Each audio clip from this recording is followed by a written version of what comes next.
My people of this country and we're under attack. They banning us, they cancel us for speaking the facts. If you man enough. This is the Patriots Prayer Podcast. It's a tremendous show, one of the greatest shows in the history of the world. This is Bryson Gray, and you are watching the Patriots Prayer. PPN, you're doing the right thing. On the Patriots Prayer Network. Thank you all. PPN on your bumper. I'm Tom McDonald. This is the Patriot Prayers Network. Check it out. Lots of good TV. Lots of cool people. Tune in. Keep it locked. I'm the white boy with the middle fingers in the air, dog. We don't give a what. 100 white boys gonna hold me down anywhere, dog. We think that you suck. My Patriots the craziest. They ain't afraid of breaking fists on faces. If you really wanna taste of this, no safety tip. The same mistake and spray the clip. I pray you miss, cause if you don't, they gon' go wacko. Automatic gun smoke like tobacco. Never hit a lady, but it's pretty hard to tell if you're a girl or a they, them. There's these, that, those. I ain't never gonna take a knee for the anthem. Smack them. I don't give a damn, can't stand them. Gang full of randoms. Fan with a handgun. Run up in your mansion, leave it all abandoned. I was raised to be brave to the grave. United States, we love the country that they've been corrupting. Go woke and go broker if you ain't obeyed. My people of this country and we're under attack. They banning us, they cancel us for speaking the facts. If you man enough, come stand with us, take USA back. And every time we pull up, all you're gonna see is American flags. American flags. American flags. And every time we pull up, all you...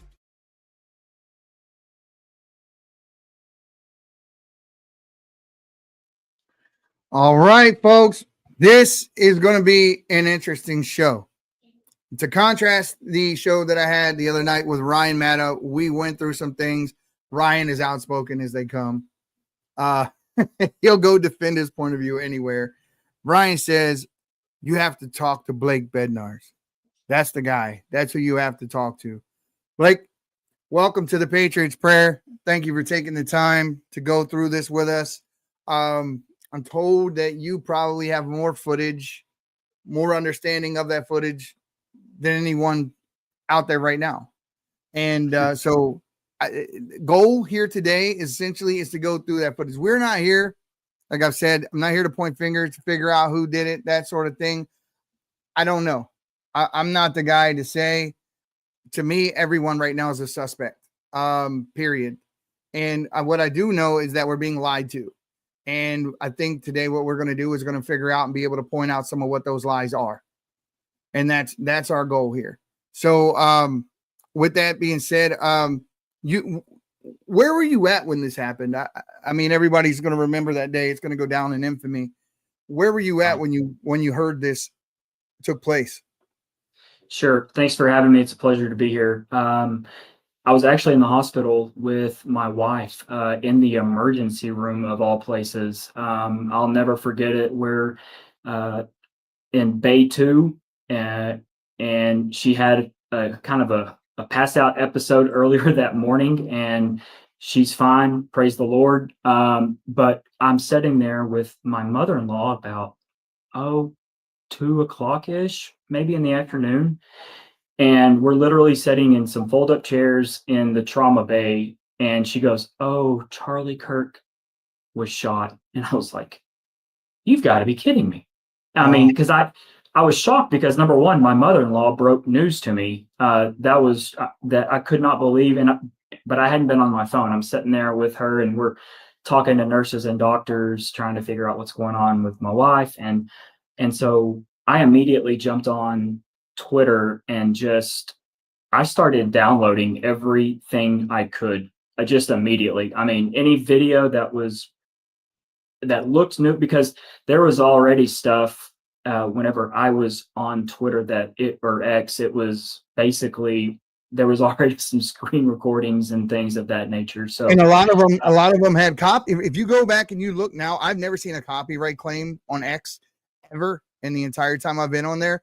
For some reason, a lot of these videos started disappearing. Interesting. And they had copyright claims on them and that sort of thing. I'm like, I've never seen, on Facebook, yes. On other social platforms, I've never seen that until now in this situation with Charlie. But go ahead. Very interesting. No. And so essentially, I just like every American that's watching this and trying to figure out this, I just started soaking in as much information as I could because there was so much out there, right? And the optics were shocking. I literally, I got sick to my stomach. Yeah, I watched it. I watched it once. I watched the actual graphic scene from whoever was in the front row recording one time, and I never watched it again. Yeah, it made me physically ill. And I remember thinking, just it was just, of course, heartbreaking for Charlie, because I don't care who you are or what political spectrum where you lay.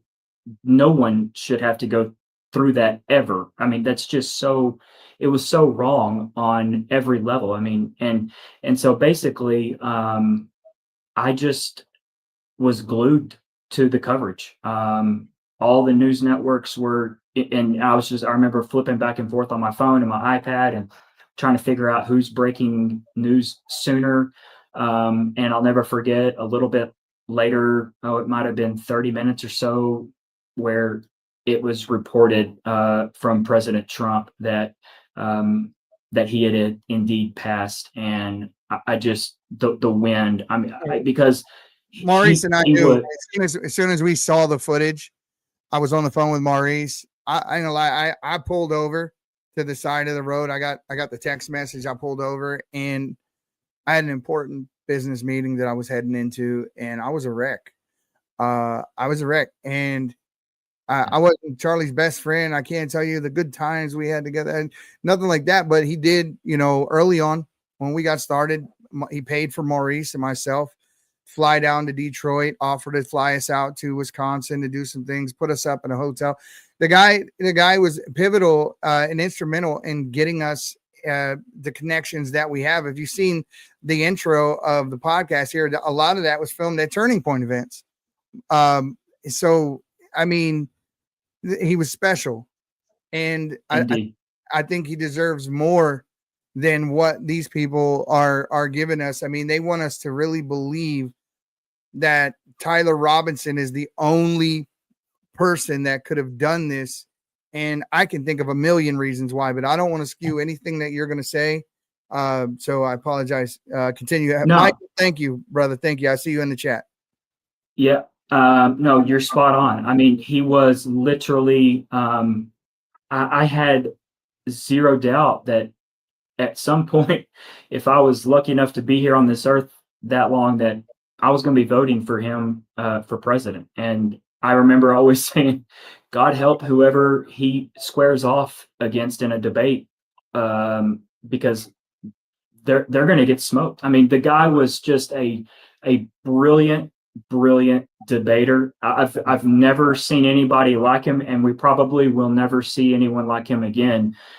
Just at how quick, and of course, I'm a very conservative person, so he basically was my mouthpiece where I couldn't be there, but right. He said everything. I mean, he just is just sitting there spitting truth. It's wherever the truth took him, and then you'll notice that in the weeks prior, 2-3 weeks prior to this, you remember he was saying some things that were shocking to a lot of folks, and it wasn't shocking to a lot of us, but it wasn't mainstream. Now, all of a sudden, he was saying those things about Israel and other things that we've all known, have been saying, and a lot of people have thoughts on that. But like I said, I'm not weighing in, I'm not pointing fingers, I'm not telling you I know anything, but it's definitely in the conversation. It's not taboo. And look, I mean, his videos are still there. They might be trying to get scrubbed from the internet and from X and people, but we all saw interviews where, he was asking questions of people that, let's face it, it might make you get a little uncomfortable. Yep. But those questions needed to be asked, right? I mean, there's things, and that's what this country's about. So, I mean, my goodness, he's just asking questions. And unfortunately, he knows how to ask really good questions that might make people a little bit uncomfortable. Other than that, outside of money, especially when you're dealing with his crowd, right? The ultra conservative Christian, right? And so a lot of those things were very shocking for people to hear because we are very, very, and it's like me, I very, very pro Israel guy, was always on one particular side of the aisle, and you couldn't convince me otherwise. And now I hear people that I absolutely respect and believe say things that are making me take a second look. And then when I saw what I saw, I could no longer deny what was true. And if that's true, now the question isn't whether or not it's true, it's what we do about it. And that's where he arrived at. I think he said that to Tucker Carlson. He said that he made those statements as well to Candace, and a lot of people were trying to shame him for his relationship with Candace because of her stance on Israel and the things that she said about those subjects. Let's put that aside for a while. And let me just put in, Candace is doing some incredible work. She is. I'm telling you what, God bless her for what she's doing, because number one, she hit the nail right on the head yesterday when she essentially called out everyone that is just essentially handed in their verdict on this matter. And literally Candace is over here in the trenches fighting for the actual truth. I mean, there's just so much on the line here. And the fact that so many people are that have mega platforms are ready to hand in their verdict to Let's be read just say by what the it judge. is, brother. Those people, I believe, and this is Eddie's opinion, are on the take. Those people are the paid propagandists that you think are out here telling the truth, that they are the top podcasters, and they usually are good at calling out the lies and that sort of thing. But when they're unwilling to entertain the conversation, when they're unwilling to talk about, they don't even want to talk about it. Careful, run from that person, because if you're saying I will only go up into this line and that's the line I'm not crossing, no matter what, I don't want to hear from you. What's the point? Well, the thing that gets lost on some of these people that have a big platform with a big following is they really, and it's actually kind of ignorant for them to think this, but the people out in the normal world out here in Lubbock, Texas, and Timbuktu, Illinois, it does not matter where you are. There's people that think, that can see right through all of this. It's evident. It's everywhere. They're not fooling anybody. I mean, that's literally, it's super disappointing. And it actually, the more that someone goes and talks, right, about trying to put influence in a certain direction, it honestly makes things directed away from a certain direction. Absolutely. It makes it so crystal clear. I mean, today, it seems that the spokesperson for Turning Point USA, I think his last name is COVID, right? He always ends up at the, as soon as I get on in the morning, his tweet is there. And it's actually, I was like, because it's been a lot lately, right? And I don't want to, knock on him for anything, but it's just a big difference. But like everything, I scrolled and looked at his tweets before September the 10th. So I went 9th and backwards, and it's a stark difference, and that type of thing there. It's like, okay, we can scroll. It does. Like, I mean, come on. Those same people, so anyways, were pulling the money out of Turning Point, the same donors that were yanking their money out, all of a sudden their names are back on the building. All of a sudden there's a big change of attitude toward it. So I mean, people are noticing, and I'm glad that Candace isn't being quiet about it. I'm not going to be quiet about it, and I don't think anybody else should be either, because it's a stark contrast. Listen, if you're really honoring this man and what he stood for in his memory and what he was saying and the things that he was speaking, the message shouldn't change. Absolutely. The 100%. message should be exactly the same it was on the 9th, on the 8th, on the 7th, and back. It should be no difference. Right. And if I notice a difference, to me, that's a slap in the face. Right. Yeah. So it's a matter of consistency, and look, people are smart, and we can figure things out. So let's kind of jump into where. Let me pull that up for you. Okay. Where my start in this just little, I call it an Easter egg hunt, or kind of it's not necessarily a wild goose chase, but I started here, and I remember being in my hot tub the night of the 10th, and I got on my phone, and there was a notification from Flight Radar 24 that a particular aircraft, I have it bookmarked. And why do I have it bookmarked? It's because it's been flying in and out of Lubbock. Like, it's strange. Like, it likes to fly into Lubbock. Let's put it that way. And I have those just kind of planes in Vegas too. Yeah, but this one is like one of two. There's other people that are kind of airplane aficionados, and they enjoy tracking planes and whatnot. So this particular plane, November 1098 Lima, I had two notifications. And are you? What's the matter? I'm doing So basically, I'm sitting there in the hot tub. Sorry, I'm at the office, and someone walked in. I was like, "Who is that?" Right. So basically, I'm sitting there, and I'm like, pull up the flight path of it, and lo and behold, it's got a strange loop over Utah. Well, I know what just happened in Utah, so I started zooming in, and like literally, I wish you could have. I probably yelled because the flight went both directions, back and forth, and then it did this really strange low pass over Orem, Utah, of all places.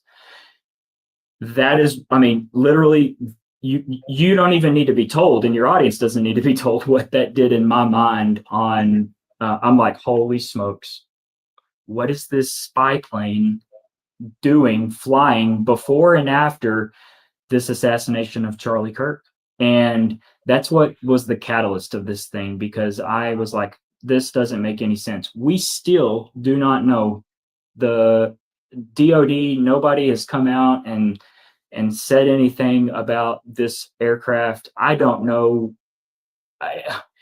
if it's a coincidence. I really don't. But basically, this was one of my very first. This was one of my very first videos that I put out, and you can see where, Lubbock, is it on here? No, this is just to the 9th. But I went in, I downloaded the KML files that get exported into Google Earth, and it threw out this graphic that was just astonishing.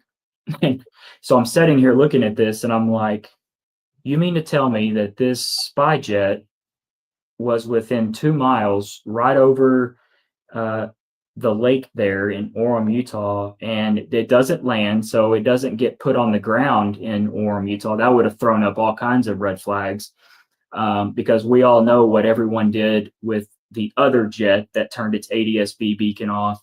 I mean, it threw up a firestorm. I mean, can you imagine what this would have done if this jet would have landed in Orem, Utah? I mean, so it doesn't. It lines up on the heading to land, but it just passes over the runway, and then it carries on back or to its original destination, which was up in Montana. So it changes, if I'm interpreting this correctly, it changes its flight path to give the impression that it's going to land so that it can fly over a particular area. And then instead of landing, it bypasses it altogether. Yeah, so it never changed its flight plan, because I don't know what its flight plan was to begin with. But I do know that it descended over Orem, Utah, where it was flying at 38,000 feet or something, and it went down to just a matter of a few hundred feet off the ground, and it essentially slowed to its stall speed at like 118 knots.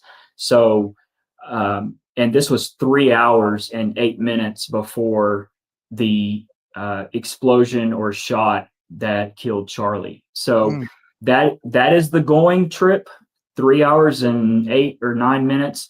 And then on the coming home trip, it lands in Montana. It's on the ground for about 45, 50 minutes. And then it's airborne again.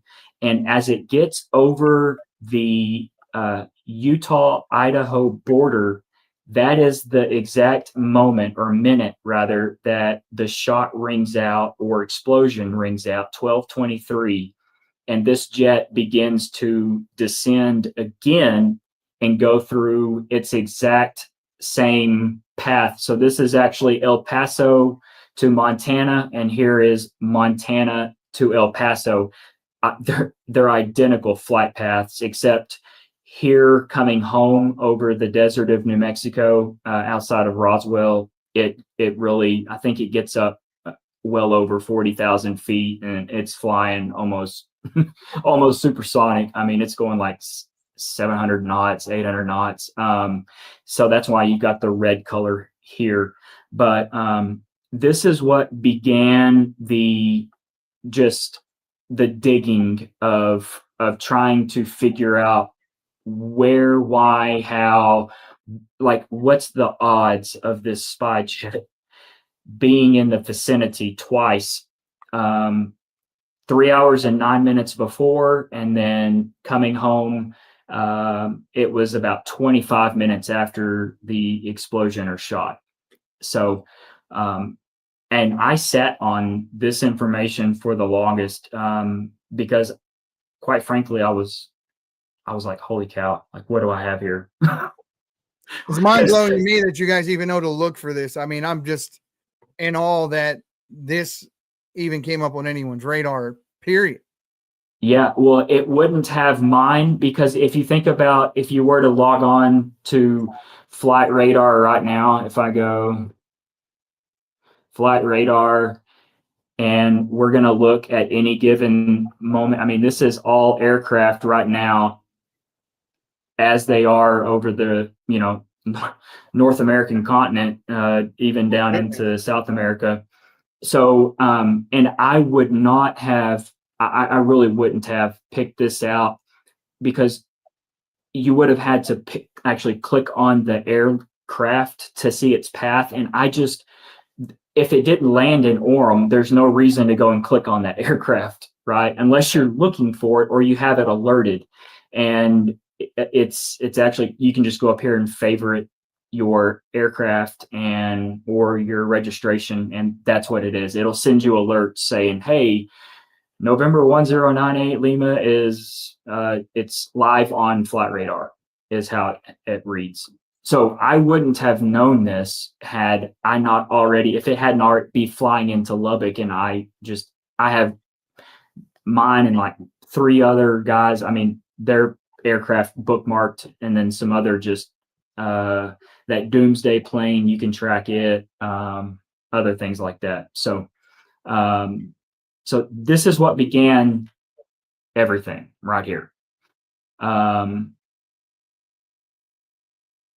Okay, so I'm going to back out. So after that, I was hooked on this. I was trying to figure everything out to just, and that's when this live feed is presented, right? Now, this is one that's always confused me, because I've seen a lot of people bring this up, and you see them jumping off the roof. You see them throw a black bag. I do not believe the weapon was in that bag, and obviously it wasn't down his pants, because he jumps off, both of his knees bend. So the theory was that he fired the weapon, broke it down in less than, I don't know, what had to have been less than 30 seconds, and hit it somehow or another on his person, jumped off the roof. put it back together again and hit it 1,700 yards away, and then sent them series of weird text messages that do not sound like something a 22-year-old would write, that weren't time-stamped. It's just weird. So it did not register to me whenever the FBI put out the video of him on the roof about what all we could see to begin with. It only registered to me whenever I had actually a couple of screens up, and I'm going through the live feed from Adam Bartholomew, and I realize, because most people, and I say this because I actually did it a couple of times, I stopped watching his live feed after everything, like when he walked off of or out of that little amphitheater grassy area on campus. I stopped, right? So one day, I think it was during lunch, I just kept on watching the video, and I realized that, holy cow, like we've got the same building here, and not only do we have the same building, but Adam walked up to an elevated position, and I am looking at the corner of where they're saying the suspect jumped down off of it. Tyler was not a named suspect at this point. And is this showing that point of the building at the same exact time as a timestamp, no. or you see him jumping off on? Okay, I just wanted to make that clear, guys, because on one page you don't see anything. I just want to make sure. So right here, you can see that the authorities are already on the roof here of this of the Losi building. Okay, so this is a matter maybe 30 minutes after everything went down. Okay, and he's just walking around still live streaming. So this video over here is 30 minutes to 45 minutes after this incident occurred. Okay. as it was captured on the live feed as he's walking. So the camera you're looking at is right here. You're looking at this camera, this PTZ camera, and it's looking across this direction over the rooftop. And this is how, whenever I had it pulled up on Google Earth and I realized that this is the video, this is the rooftop, it's flat, there's no other changes in elevation, and the very first frame or frames from the FBI camera capture the entire roof line perfectly. That's when I was like, holy cow, like they have on video everything they're alleging, but yet what was released to the public was after this individual is running past the big vent. And it just, the only question that begs at that point is why not show? We still haven't seen the damn footage of all the cameras that would have been pointing at the plane that hit the Pentagon. I mean, this is not a new playbook for them. No, the only thing is they've got they being whoever that is running the country, or that's in big corner offices and buildings that we don't even know they're there type of thing, is that like they created this right here, this level of skepticism inside of someone, because I was a sophomore in high school when 9/11 happened. And literally after just a few years, it took me, there were many Christmas dinners and lunches or Thanksgivings that my family thought I was crazy, because I'm like, there's no plane that flew into the Pentagon. I mean, there wasn't. I don't know how, but I just always equated things to, I think it was probably when I was a senior and the space shuttle exploded over Texas. And we actually lost. The Challenger guy? Not the Challenger. This would be Columbia. And Challenger was in 84. 84. Yeah, that was long before your time. Yeah, I was just born. So Columbia explodes, and they find pieces of the shuttle that are bigger than things that flew into a field and the Pentagon. I mean, and you're just like, And, hang on, and you're talking to in. someone who grew up in Baltimore and in the DC area. I grew up there, and I know for a fact along Washington Boulevard, there are multiple businesses, hotels, gas stations, all that have cameras that would have caught that on film. So yeah, it's the same exact situation here.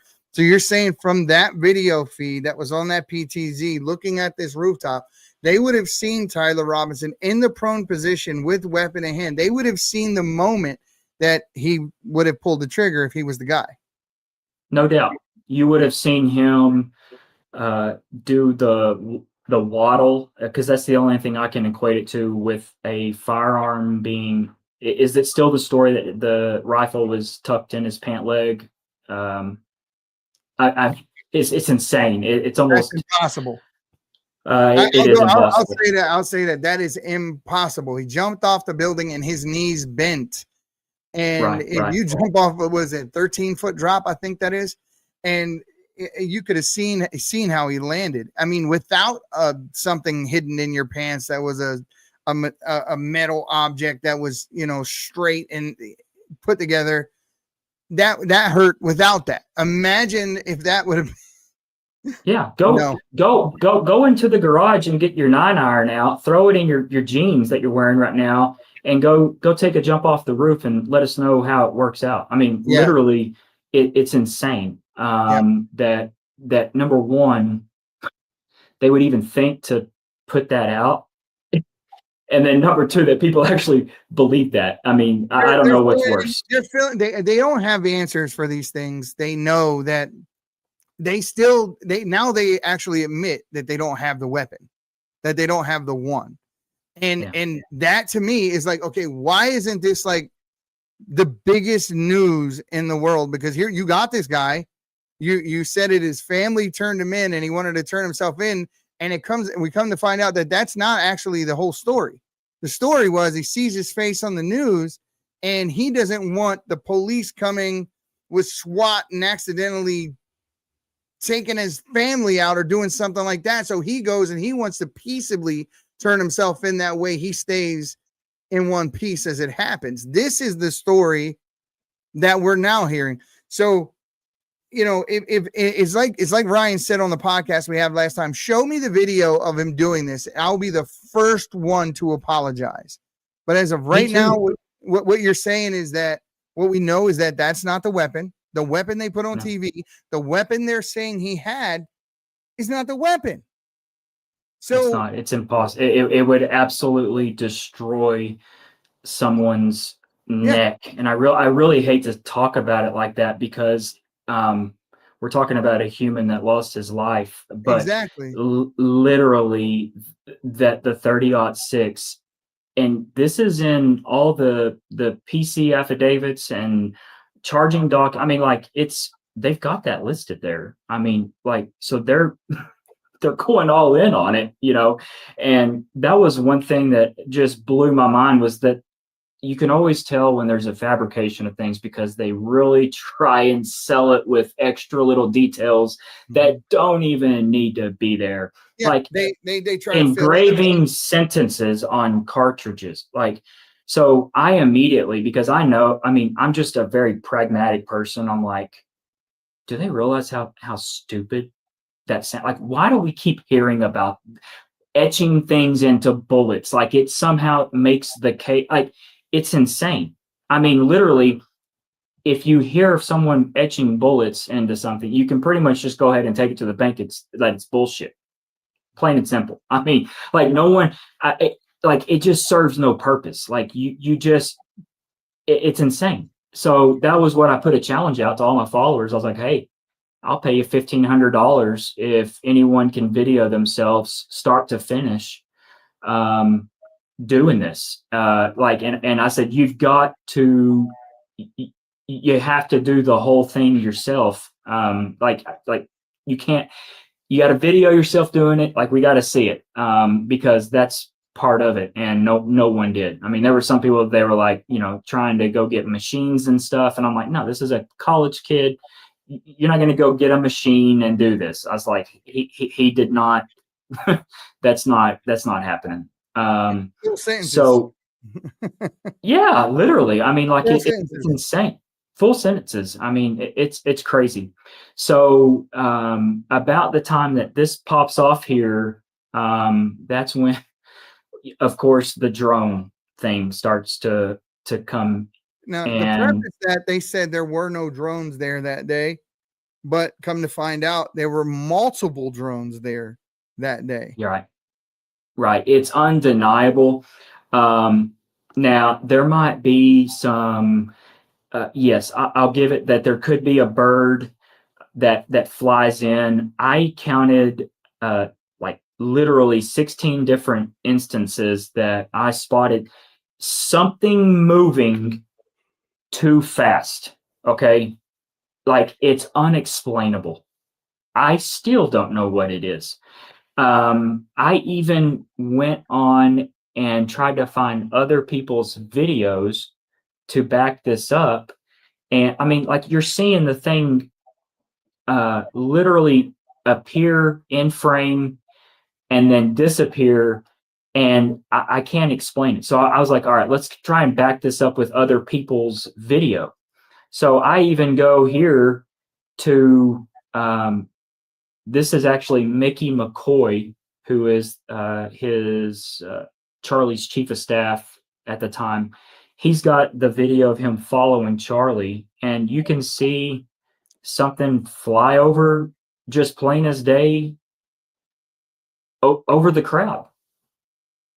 And I'm like, I mean, this is on Instagram. I mean, there is something flying at a super high rate of speed, and it is not a bird. Okay, we did not just discover some species of bird that flies at 400 miles an hour.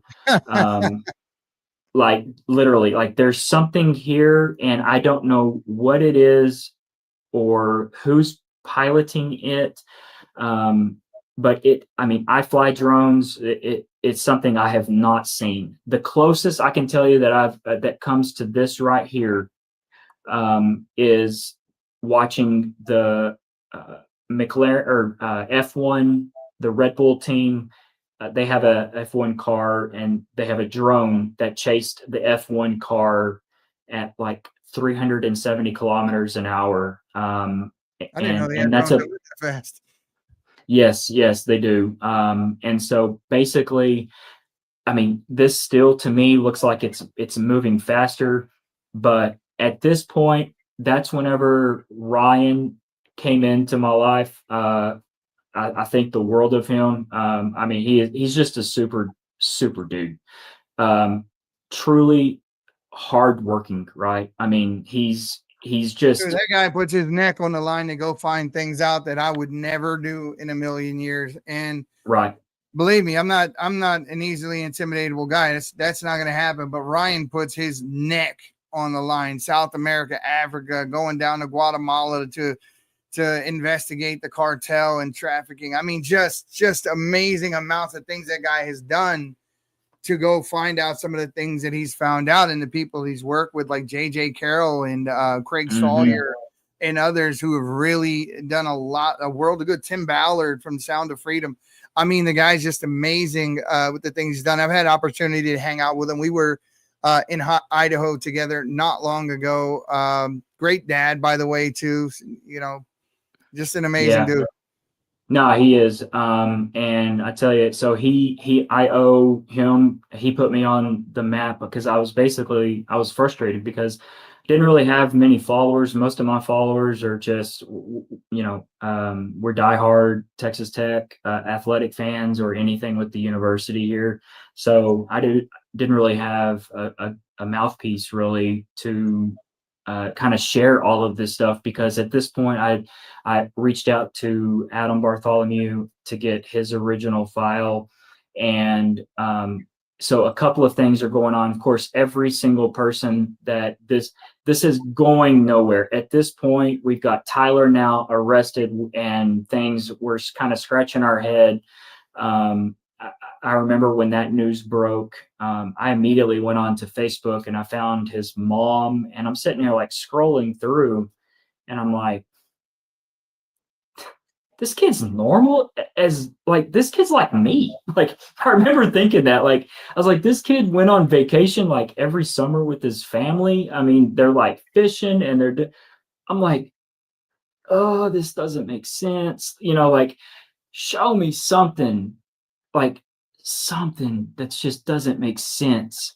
And I didn't find anything. I'm in Utah no less than 5 times a year, so I'm very familiar with the culture in Utah. I love it up there. I'm either in Parowan, Duck Creek, Ryan Head, out Lake Utah. I've been all over Utah, and I love the place. When I heard that this guy was native Utah, and I'm like, these guys like don't get more conservative than Utah, like LDS members and things like this. Like these are seriously conservative more than the normal person. And the only other place I can compare that with is like Idaho. And then it gets even more so. But yeah, it really did, make me scratch my head.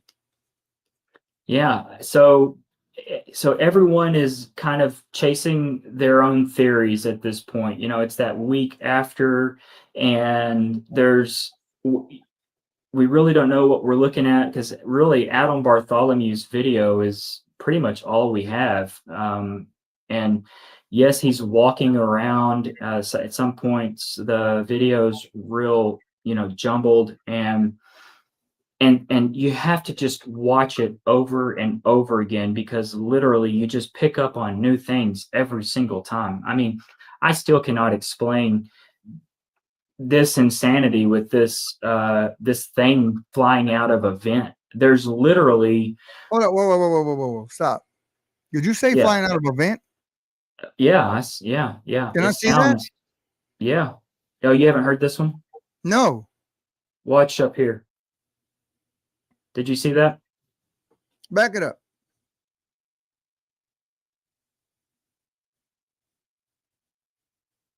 Let me blow this screen up. I gotta see. I gotta take a really good close look at this. Go ahead.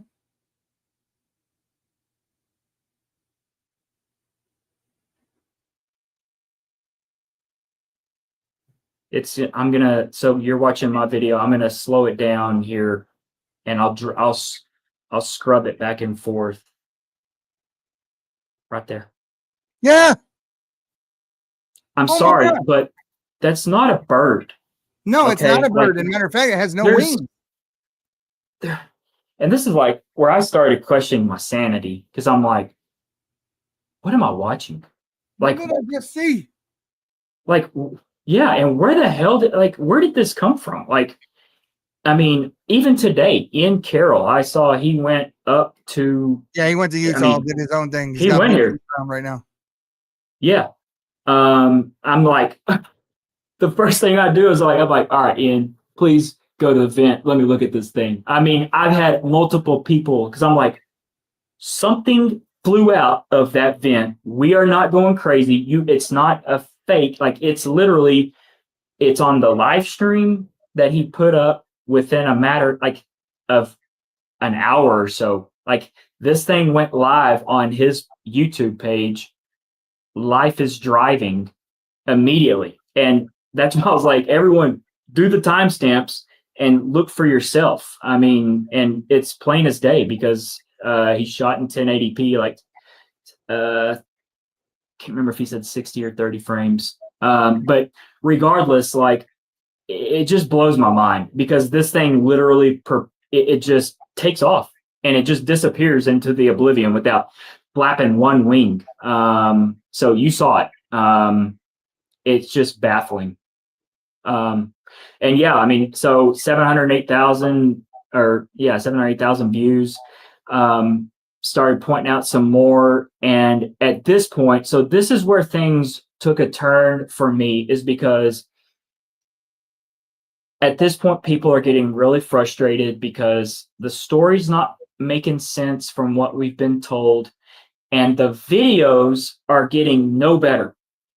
Like, no better. They're actually getting worse because every Tom, Dick, and Harry is like, I'm going to edit this video to make it so I can prove my point. And you don't know what the hell they're editing. So you really don't know what the hell to look for. But it's like the video's doing weird. So at that, and then now that might have been Harry. Here comes Tom. Tom's going to screen record what Harry did. And now Tom's going to put in his own edit on top of his edit. And we're in a disaster. So what did I do? You got the original. I went through these videos here and I identified people that I saw in the video here that had good cameras.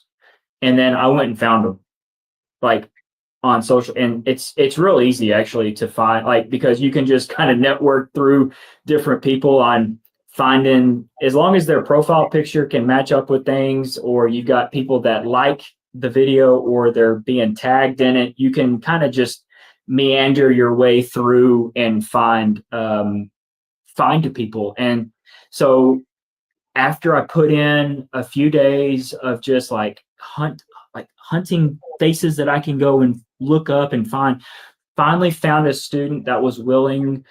Well, at first they weren't.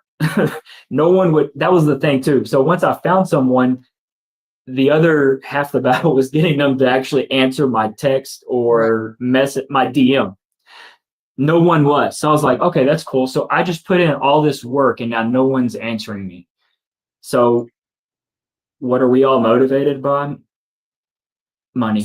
So I had someone on TikTok that was there right in the front row, and he only put the piece of the video up that he had where Charlie was throwing the hats in the crowd, and he was super close to him, and you could tell the whole theory about Charlie having a vest was just utter nonsense because you could see his nipples through his shirt, right? I mean, it was very easy to tell this guy had no protection on whatsoever. The only thing he did have was the microphone, which was clipped somewhere about here. And you can see it. I got one of them sitting right here. So I know exactly what he had on. Yeah. No, and it is super evident that he in the video. So let me back up. So I find someone, I tell them, hey, I will pay you for your time. I know you're a busy college kid. I live in Texas. This is super important. You need to be concerned about, I mean, these are things I'm telling them, like, you and your classmates, your fellow Utahns or whatever they call themselves. I say, y'all all need to be concerned about this because the truth is paramount at this point. Things are teetering on the brink of just this LGBTQ trans narrative taking off, and I'm like sitting here. I mean, I'm like, are we about to get the Patriot Act 2.0 and going after people? Oh, it would have been 3.0. 2.0 was done already. I digress. I mean, these are things literally that I'm like, okay. And it just took a little bit of talking them into, and I'm like, look, I'll pay you for your time. Just help me out. And they went to town. I mean, like, so that's how I got originals to everything. And I made it a point that I was gonna, if I was gonna edit a video, I would edit the video to make my point, and then I'll put out the original. Okay. So that, and I mean, literally at this point, I'm in the hole a couple grand now. I mean, like, this is not like, I have not made a dime on this. I don't want to make a dime on this. I don't need to make a dime. It's that important to me. I mean, and that's exactly what I tell. I tell the same thing. I have a presence on TikTok. I have a presence on most every single social media apparatus out there. And I say this consistently. If you're doing this, if you're a political narrator, or if you're a guy that's either Christ-minded or whatever, and you're doing this to make money, do something else. Absolutely. The truth is much more important than the bottom line. It is. I mean, so I finally start getting videos rolling in, and I'll never forget when I get the one that's from the UVU review. This one is one I'm extremely interested in, though. This one that you have up right now is one that paints a picture of a narrative for me. The one in the video that happens just prior to it from the other angle where the guy is. Yeah, so I'll scoot up there. So this video here, because I wanted to make this really, really evident and clear that the team surrounding Charlie right now, it's Integrity Security Solutions. And that is who's all of these guys are with that group. Okay. Now we heard tale of that group. I'm sorry. Right, we heard tale of those people right after people were starting rumors like that was the same security detail from Pennsylvania with Trump that got fired and all. None of that turned out to be true. All of those things turned out to be complete rumors. Speculation. Not true at all. Yeah.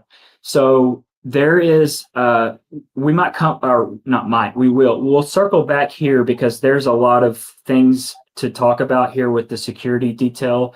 But basically, early on, okay, let me just put it out. I do not have a shred of evidence or anything I've turned up to show the guy that is over here. That would have been, if you are sitting in Charlie's chair, he would have been inside the crowd to the left, who does the weird thing with his shoulder.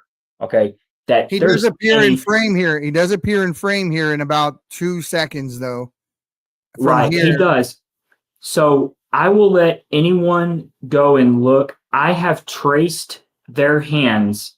So this is a legit 13 or 14 second clip. And I slowed it down to 5 minutes, over 5 minutes.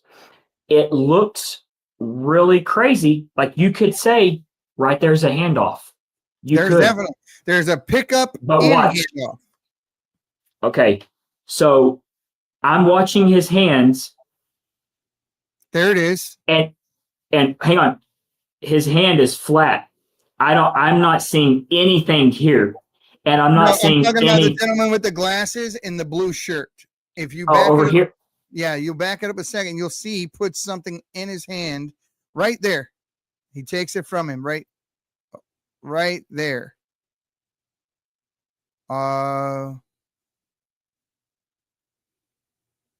See, I've watched all of their hands. Do you want to know why I don't think there's anything here going on up here? Is because I think what's going on is down here.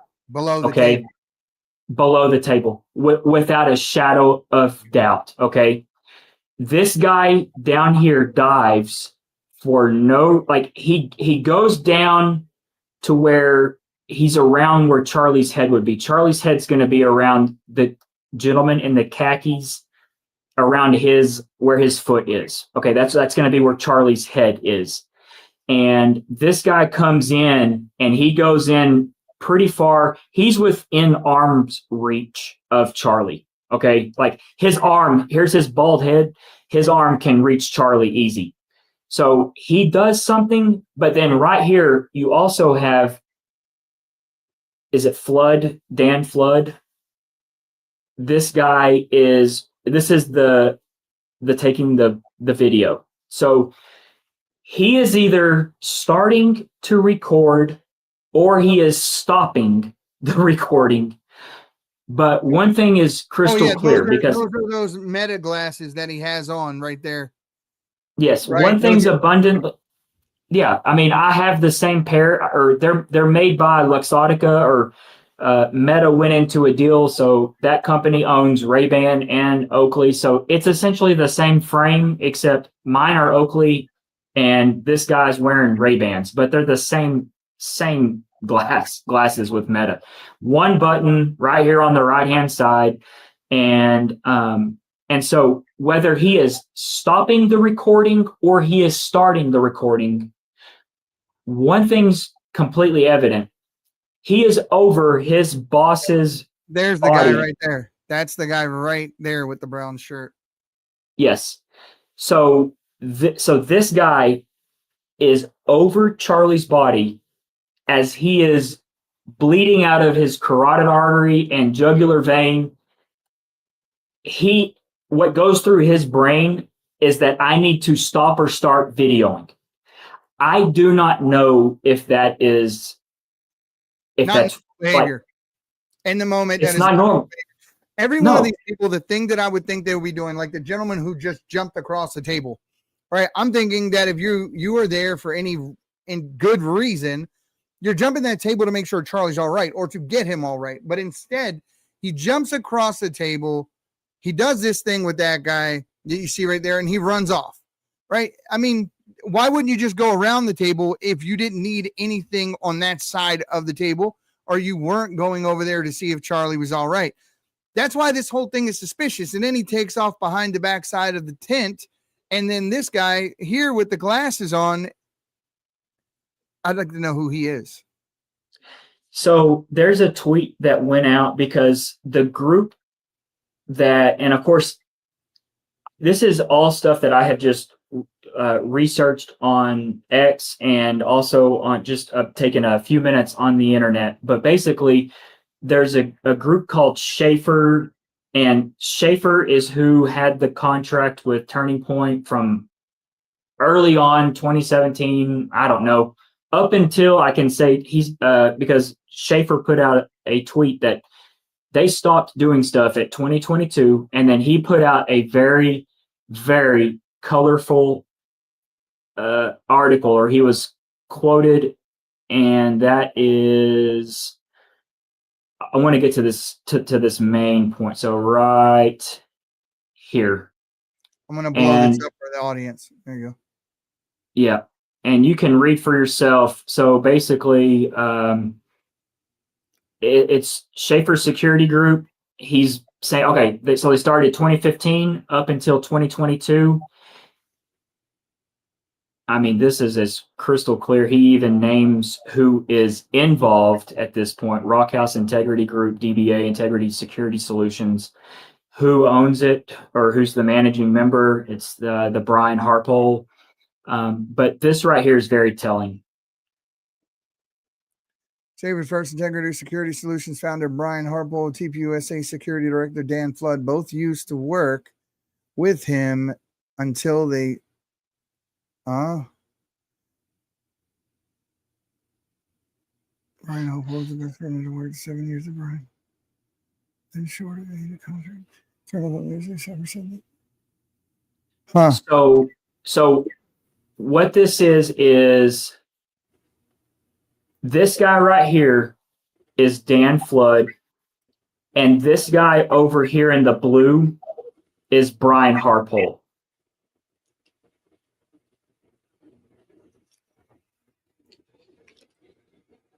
So this is Brian Harpole, this is Dan Flood. So these are the two guys that Mr. Schaefer, who is, I believe, a retired FBI agent, this is who he is saying stabbed him in the back. Are these two? And from what I can gather is that, what does that mean, though? That's the question at that point. So what it is I believe that Brian Harpole set up a company, and I went on to the Texas Secretary of State website and found when that rock house was registered. So Brian Harpole sets it up as an LLC in May of 2023. And then he registers a DBA a week later, which is the Integrity Security Solutions.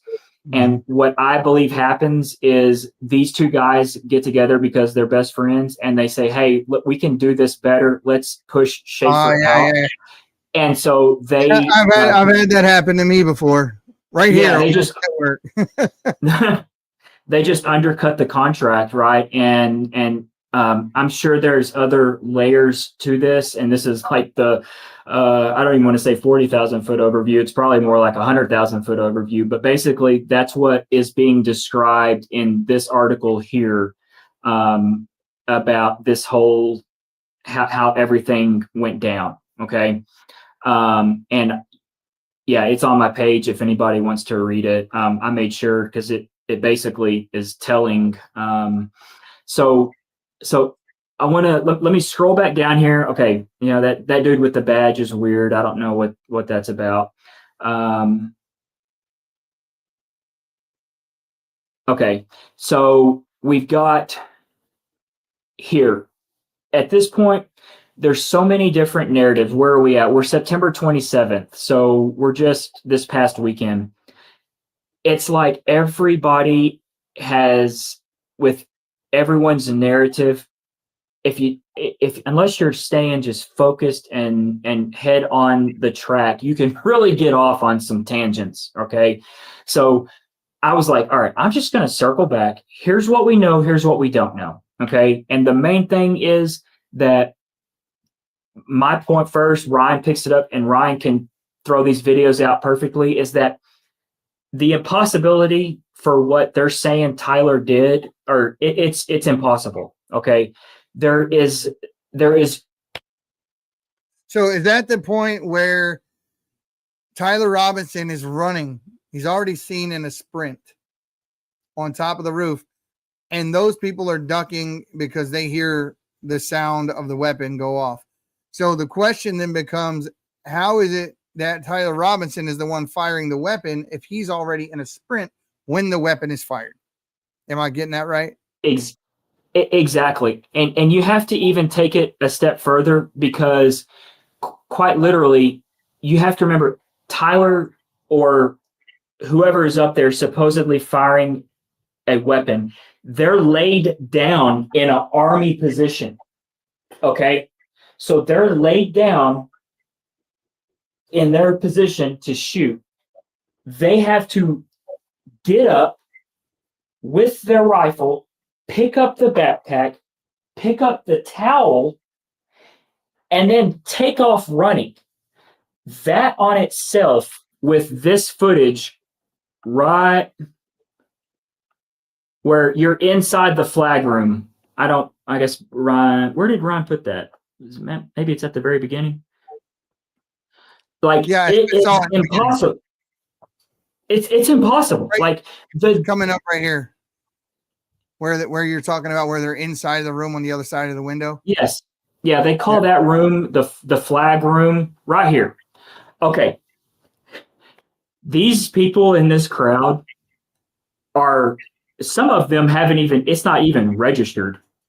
They're just now ducking.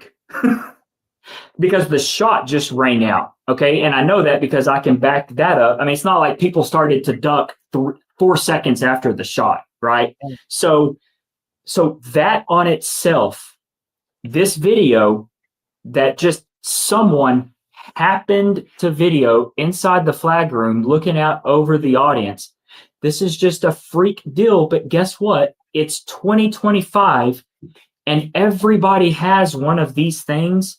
So it's not shocking that someone captured this video of the guy running. And we know he's running because you can see him distance himself. Like, you can tell that the body is getting smaller as it's disappearing over the top of the roof. All bets are off at this point because there's no way that person was just up there to be up there that they can say they saw somebody, they could release the footage of someone on the roof like they did. Okay. There's no way a shot was taken. So then we take it a step further, and that's where the video of the surveillance comes in, because at this point, okay, let's give them the benefit of the doubt. The gun, the rifle, the Mauser that fired 30-06 is nowhere in this scene right here. Matter of fact, I'll go further than that. There is never a photo, picture, video of any kind showing Tyler Robinson with a firearm. There's not exactly. So at this point, I can't just say there's no gun there. You have to then back it up with, okay, he disassembled it. So I looked this up. I actually did. I took the time to look this up. The best time on disassembling one of those weapons with the proper tools is 60 seconds, usually around 90 seconds. So Right. this shot was fired at 12:23. I believe at the time he's jumping off of that roof, that's 12:23 in 59 seconds. It's impossible. There's a video here that a guy, he's got a firearm business. He does he disassembles it on a cabinet, and it takes about maybe 35, 40 seconds. There's a precision around the stock of the gun that you have to, like a precision punch with doing something with a flathead. And then there's another screw that you have to do. I'm telling you right now, this kid did not, or whatever this is. But you also have to sight it. After you take a gun apart and put it back together and assemble the scope and do all the things that had to be done, you would have to also sight this weapon.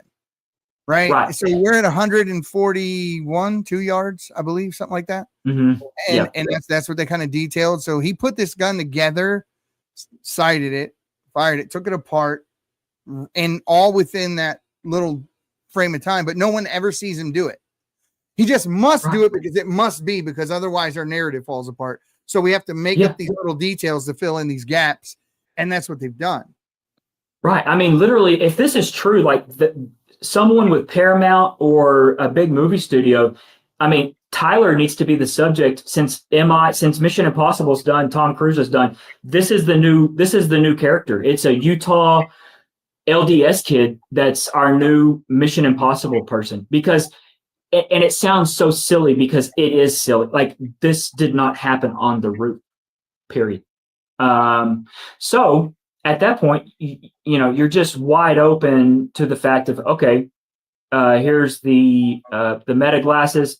So this brings us to today, and this is essentially where I am on everything. I have done so much, countless, just looking into things, trying to find footage, and essentially I'm just going to let this play because there's no use. I mean, the audio is there just anything graphic on here that I should warn anyone about? Trigger warning? nothing. Okay. No. This is done. So I just want you to pay attention, because at this point we're trying to figure out who did this. I mean, I released the video of Charlie, like the most perfect. It's the UVU video. I guess, did they flag it?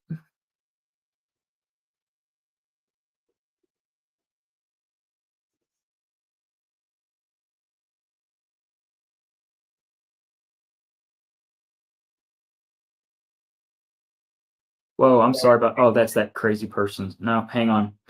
Where is my video?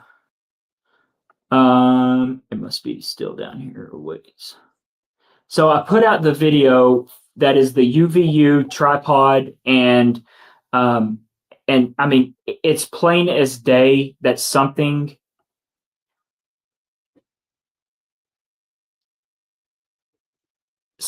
explodes around his shirt. Okay. Oh, yeah. Like there's no way. You don't convince me of any other thing. It absolutely comes from under his shirt.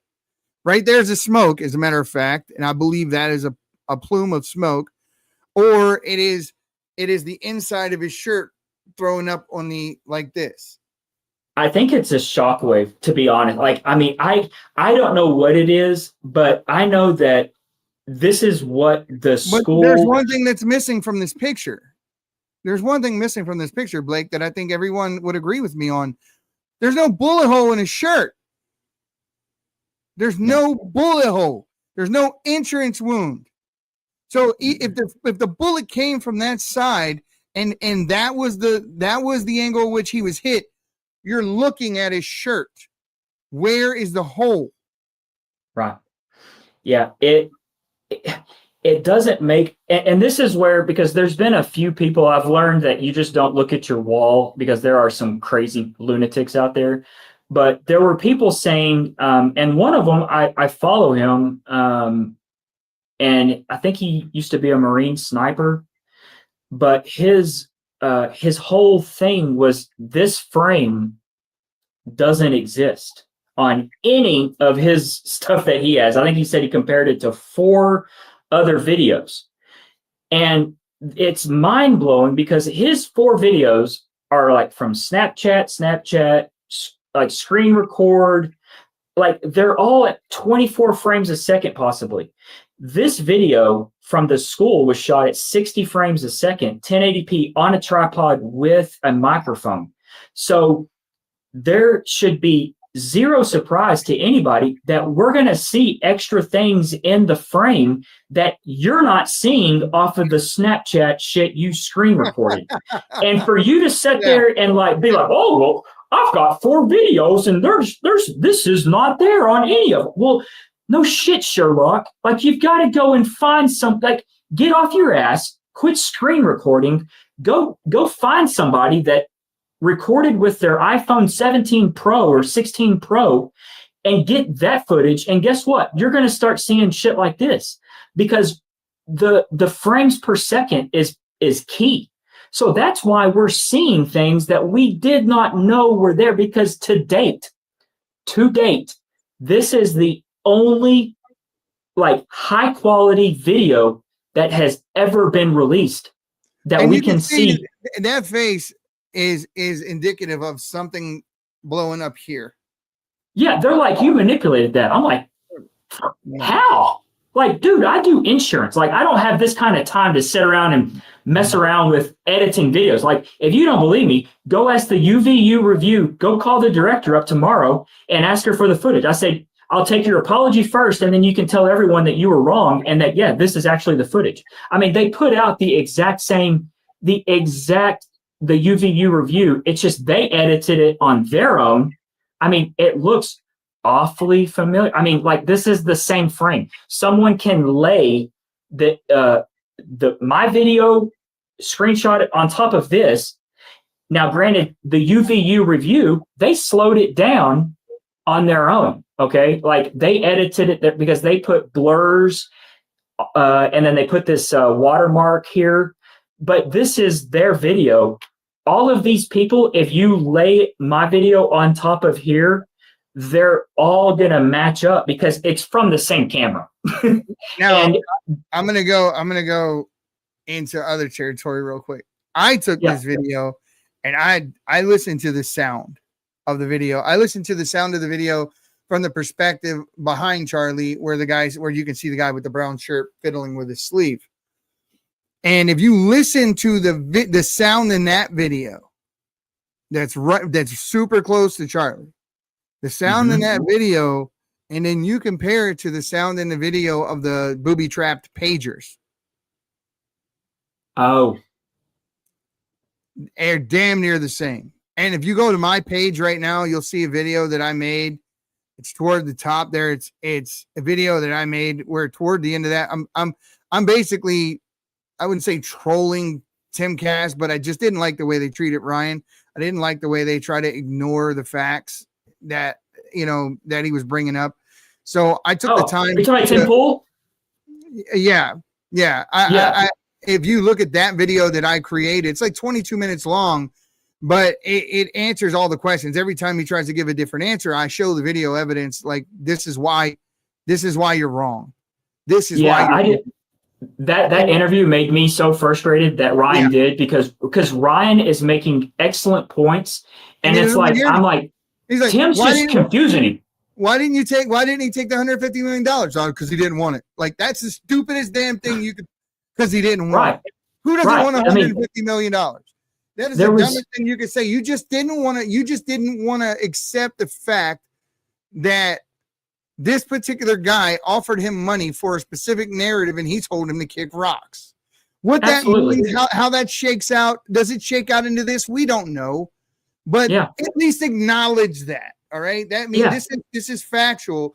Acknowledge that an offer was made and an offer was declined. And we know the reason why he declined the offer, because he multiple times why he declined the offer. Sure. Because I can't be bought. And no, I mean, it's that simple. It's that simple. And I really got frustrated with it because Ryan's trying to make just really good points. And it's like, I just felt that it got derailed every point, and then it just like it migrated into another subject. Because to me, the timeline on the roof, I mean, Tim could not understand how someone's like running in 3 seconds. Let's not deal with the facts, guys. Let's not talk about that. But what you're saying makes no sense. Let's not. Hey, stop talking about that. And that's essentially what I was seeing. I was seeing a way of detract, project your own narrative, and don't speak over top of, and don't let full points be made, and act like the points that were made weren't valid. And it was frustrating. Yeah. So yeah, basically we've got, and I'm going to be honest, I cannot vouch for anything with the pagers. I don't know explosives. I don't know anything ballistics. Like, I would default that to anybody. I just know what I have uncovered here. I would just say, go to my page, look at the video. It's about 22 minutes long. And the last, I think, 5 minutes of that video, I show this happening. And then I show you a video of the pagers going off while they're on the subjects that they're assassinating. And there's hardly any difference. Any difference at all. Well, that's super compelling. And, you know, that was the other thing. I'm sitting here, I've had the conversation with people is, I mean, we've got 4 really nice speakers here, and we've got some sound guys. I'm sure they're probably on, or a sound guy, I'm sure he's on a Mac or something where, I mean, it's not too far-fetched if you wanted to have something ring out. I mean, there's so many possibilities, but regardless, the fact that everything has not made sense, that's what they've created with people like me that, I just dove into this head first, and we're just uncovering stuff. So literally, I just know what I saw on the video. It took me 2 times, and my decision was made because I'm like, this is completely unexplainable, and it's right here. This is real time. You can see it. You can see it actually. The plume under his shirt. The shirt puffs up and then puffs up over here, but there's no hole in the shirt. There's no hole in the shirt. So if it was a bullet, you would have seen it. This came from under his shirt. This video is, this video is it. Aside from the videos or the cameras that Turning Point USA was recording, but this is it right here. I mean, this is across the way and upstairs on that balcony. But this video exists. It still exists. It's sitting within the UVU reviews control, and they could put this out if they are true journalists. I mean, like, it blows my, this is where I really, I'm like, this is when you start to ask yourself, are there any good guys left, right? Are there any real truth tellers, truth seekers? You're a journalist in a place of higher education. There's not more of a perfect time to put the truth out. What the is wrong with you people? Put it out. If you've got the truth, put it out. What's hard about that? Like, what's hard about that? As far as pointing fingers is who is behind it, let somebody else do that, right? I get it. Yeah, I get it. But when you start hiding the facts and you don't put all this out, and you're not asking the hard questions, or you try to make people who are sound crazy for doing it, I think that you're hiding something. I'm asking, what's your motives? Who's paying you? I'd love to take a peek at your bank account ledger and figure out, what's going on here. And then I saw people from the school and other folks from Turning Point pull people away from interviews that were having interviews that were talking about what was going on, and pulling them away, like, don't talk about it. And all those things, to me, that looks funny. Yeah. I mean, look, the eyes of the world are on this, because literally people are thinking, is this going to be able to happen again? And I'm telling you right now, I had to pick my 13-year-old up from school that day, And this is what infuriates me the most, is that my 13-year-old saw it before I was able to talk to him, and it bothered him greatly. Oh, it And I'm like, bothered all of us, shame on you, whoever did this. And I'm telling you, like, it literally fired me up, because I'm like, number one, like, Charlie didn't deserve this. And our youth, our nation, we don't deserve it. Like, literally, the dude's a good dude. And you're going to do this? Like, this is what's going to live forever for him. And it's infuriating. And so people like me, that when you start seeing all the noise over here, people talking, and it's like Israel and this and that and this and that. I don't know anything about Israel. Okay. I don't. I'm sure if I wanted to learn and research, I could, but I'm like, I just don't have that kind of time. But so this right here, I focused in on this, and that's why I was able to come up with what I came up with, because I just stayed on the tracks, right? And didn't let things creep in. I'm glad people are out here looking at this, because you have to. You got to be looking at different angles. But clearly, you can see kind of what I came up with. And this is going to be like the final. I don't have anything else to put out, this is it. This is basically, I can say definitively that Tyler did not do it. I can definitively say that something happened underneath his shirt. I put out both of those videos from the start. And this is going to be the third kind of just the third truth here. And I basically say, I'm pretty certain that Turning Point USA and the security team are all over this. And here's why. Okay. So I pick up the video. This is on Adam Bartholomew's live stream. And we've got Terrell Farnsworth, who is the head of the IT for Turning Point. He's over here, and he's in some deep ass thought. Because you know what he's looking at? He's looking at the live stream of the dude right here catching all this. And he's trying to figure out, in my opinion, how the hell am I going to get this stuff, the camera? Like, I can see it working in his head. I'm going to hit play. So green is going to be Terrell, blue is going to be our PD, and red is going to be the guys that are with Integrity Security Solutions. And I'm just going to hit play.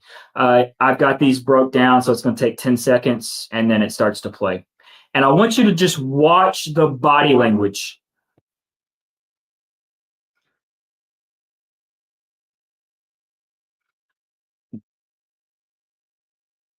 Terrell he's got an internal struggle going on, okay? And that internal struggle is, I need to get this camera down. I need to get this this SD card out of here. His partner over there has his hat off. That 1776 hat guy, he's rubbing his head because he's stressed out, because they need to get the SD card, but they don't really need, like, they understand it's a crime scene and that someone, more than likely, that there's a homicide that just occurred underneath that tent where he's standing. And it's probably a no-no, because there's probably it's the a no-no FBI. that he's even standing there. It's absolutely. So you've got, I'm going to hit pause. Watch him looking. Like, he is looking around at who's watching me. See his arms crossed? He knows what he needs to get done. And he's like, who's watching me? Who's watching me? My understanding here is that Candace Owens contacted him directly. Candace Owens said, what did you pull out of the camera? By her words is that he said he got the SD card out of the camera. She said, I want the footage from the SD card. Send it to me. He was scared to send the footage, so he never sent the footage. However, he said, I will play it for you on FaceTime so you can see it. They FaceTimed. She said that he played the footage for her back probably 30 different times. I'm paraphrasing. I think she said 30, but a lot of times, enough to where she could get a good understanding of what took place from the vantage point of that camera. She said the funny thing is back from that view, what she's seen on that camera is not what concerned her, is what she didn't see. And she said what she didn't see was any blood at all from that camera, from that angle. She just saw the slump, and that's pretty much what she could see. No blood whatsoever. So this once again goes to the point that we're making, that the device that we believe it was an explosion that took place under his shirt, which happened in the front of him under his shirt, because that, just taking Candace's word, and I have no reason not to. True. That camera right there doesn't show any blood whatsoever. And my thing is, like, what's funny to me is, like, if you took this home and you took the SD card out of that camera, when she contacted you, which I believe was 2-3 days later, and she had to call Turning Point and ask around as who that was, got his name, whatever, did her little sleuth thing and gave him a call and to see the video. Why did he still have the footage? Why didn't the FBI come get it? Why is he hanging on to the SD card? This is part of a murder investigation, and you're hanging on to evidence.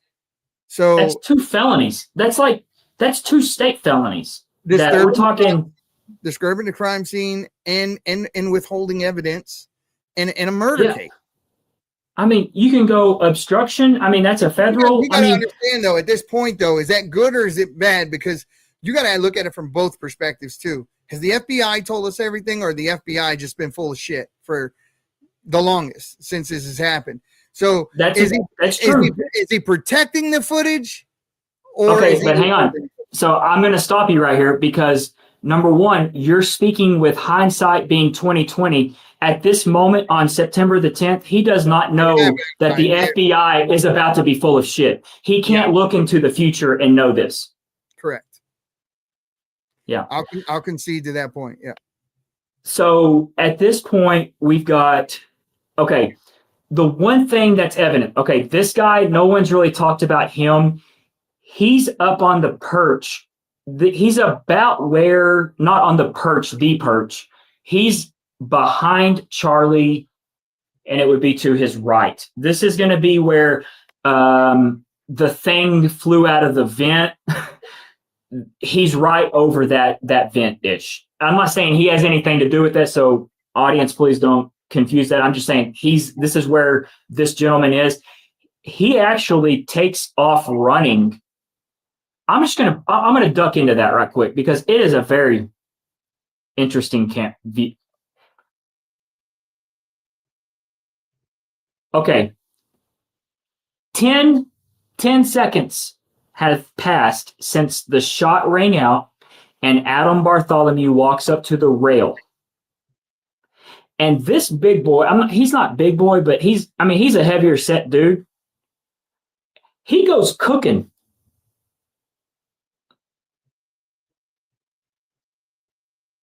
I don't know if I could do that. And I'm pretty athletic. I don't know if I could just squeeze through that without busting my ass. But so who was this? Who is this? It took me for the longest, and then I finally started tracking people, and I'm like, well, he's the gatekeeper. I call him the gatekeeper because he hangs out down there by the gate, and he's basically in an authoritative role. He's kind of like assumed law enforcement where he's telling people what to do type of thing after, right? So what this tells me is, number one, this dude is not concerned about any shots being fired because he just ran over top of where Charlie just was. I mean, that is the last thing, but he's booking it to get down to the ground or the grass level. Okay. So that is who this is. And Getty Images has all of this. Getty Images has some phenomenal high quality photos. If you're like trying to find some to go through, but this is from I'm going to give them a shout because Salt Lake Tribune is who captured these. I just did the magnifying because that's him. Okay. So that is who this is, and that's why I call him the gatekeeper because he posted up down here for 10 minutes or better, as you have the 2 plainclothed officers and you have the chief of police, and they're clearly concerned because you can tell that the plainclothed officer, he's got his sidearm right here, like he's ready to draw down. Yeah, in the front of him, he's trying to hide that he's holding it at some points too. I've seen it. Yeah, I mean, but the point is, he's concerned. Like, he does not have that out, other than he thinks he might have to use it. Right.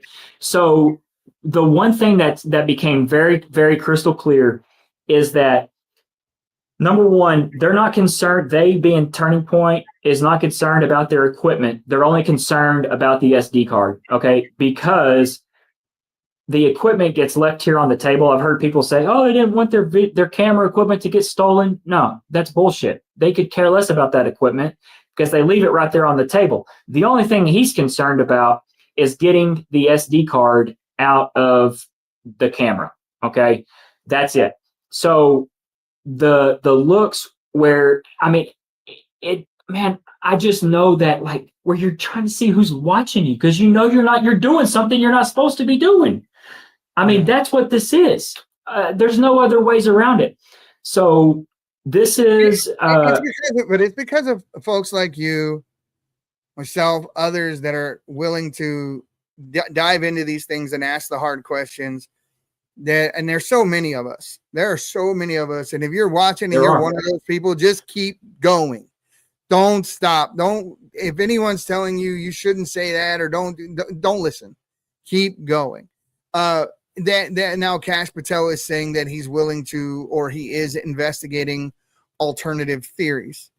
He doesn't say what they are or what theories they are, anything. He just says, I'm investigating alternative theories. Is he pacifying people? Maybe. Right? Maybe. But I don't know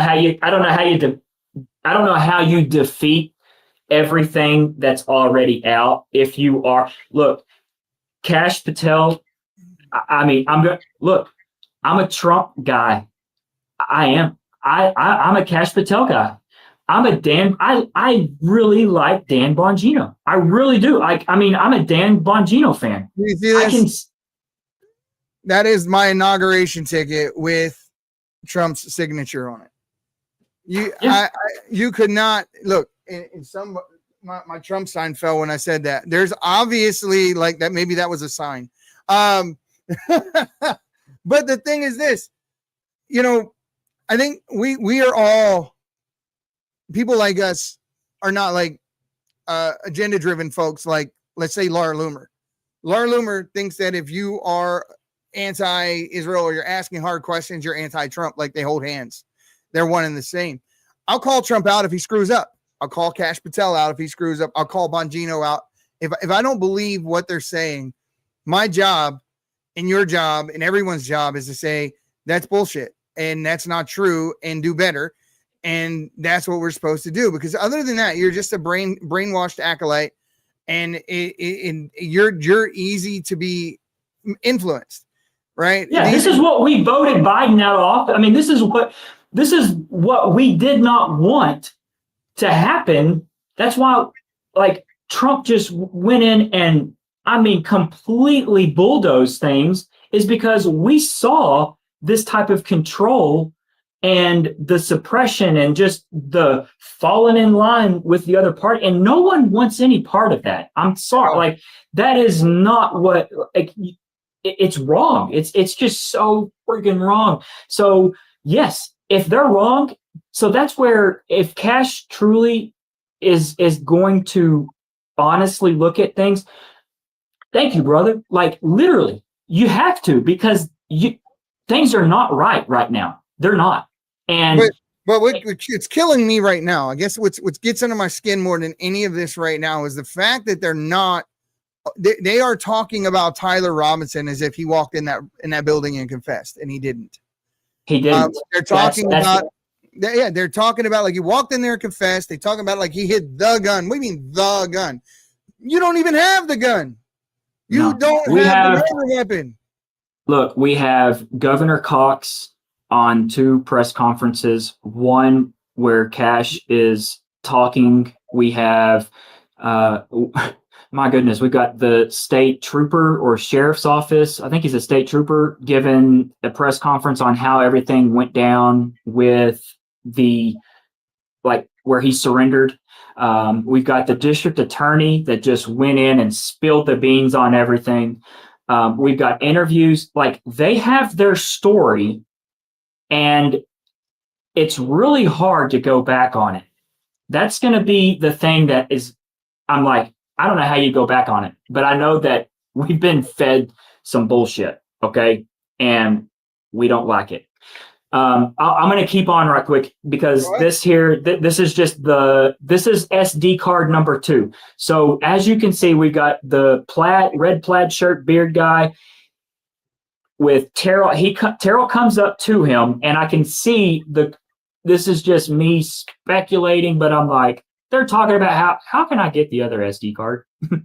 Like, we got to get that other card because that's the one that's like looking right at Charlie. And they're like, all right, where's the cop? Where's he? Oh, he's up here looking out. He's still thinking he's about to get shot. He's just surveying everything. And you've got Terrell. He walks right around the other side of the tent. You've got this guy intervening now. I want you to watch this power exchange. This guy here is pointing, saying he's got to get something. You can see his hand do it. He's pointing at Terrell. And he's talking to the cop saying, hey, Terrell's got to get something.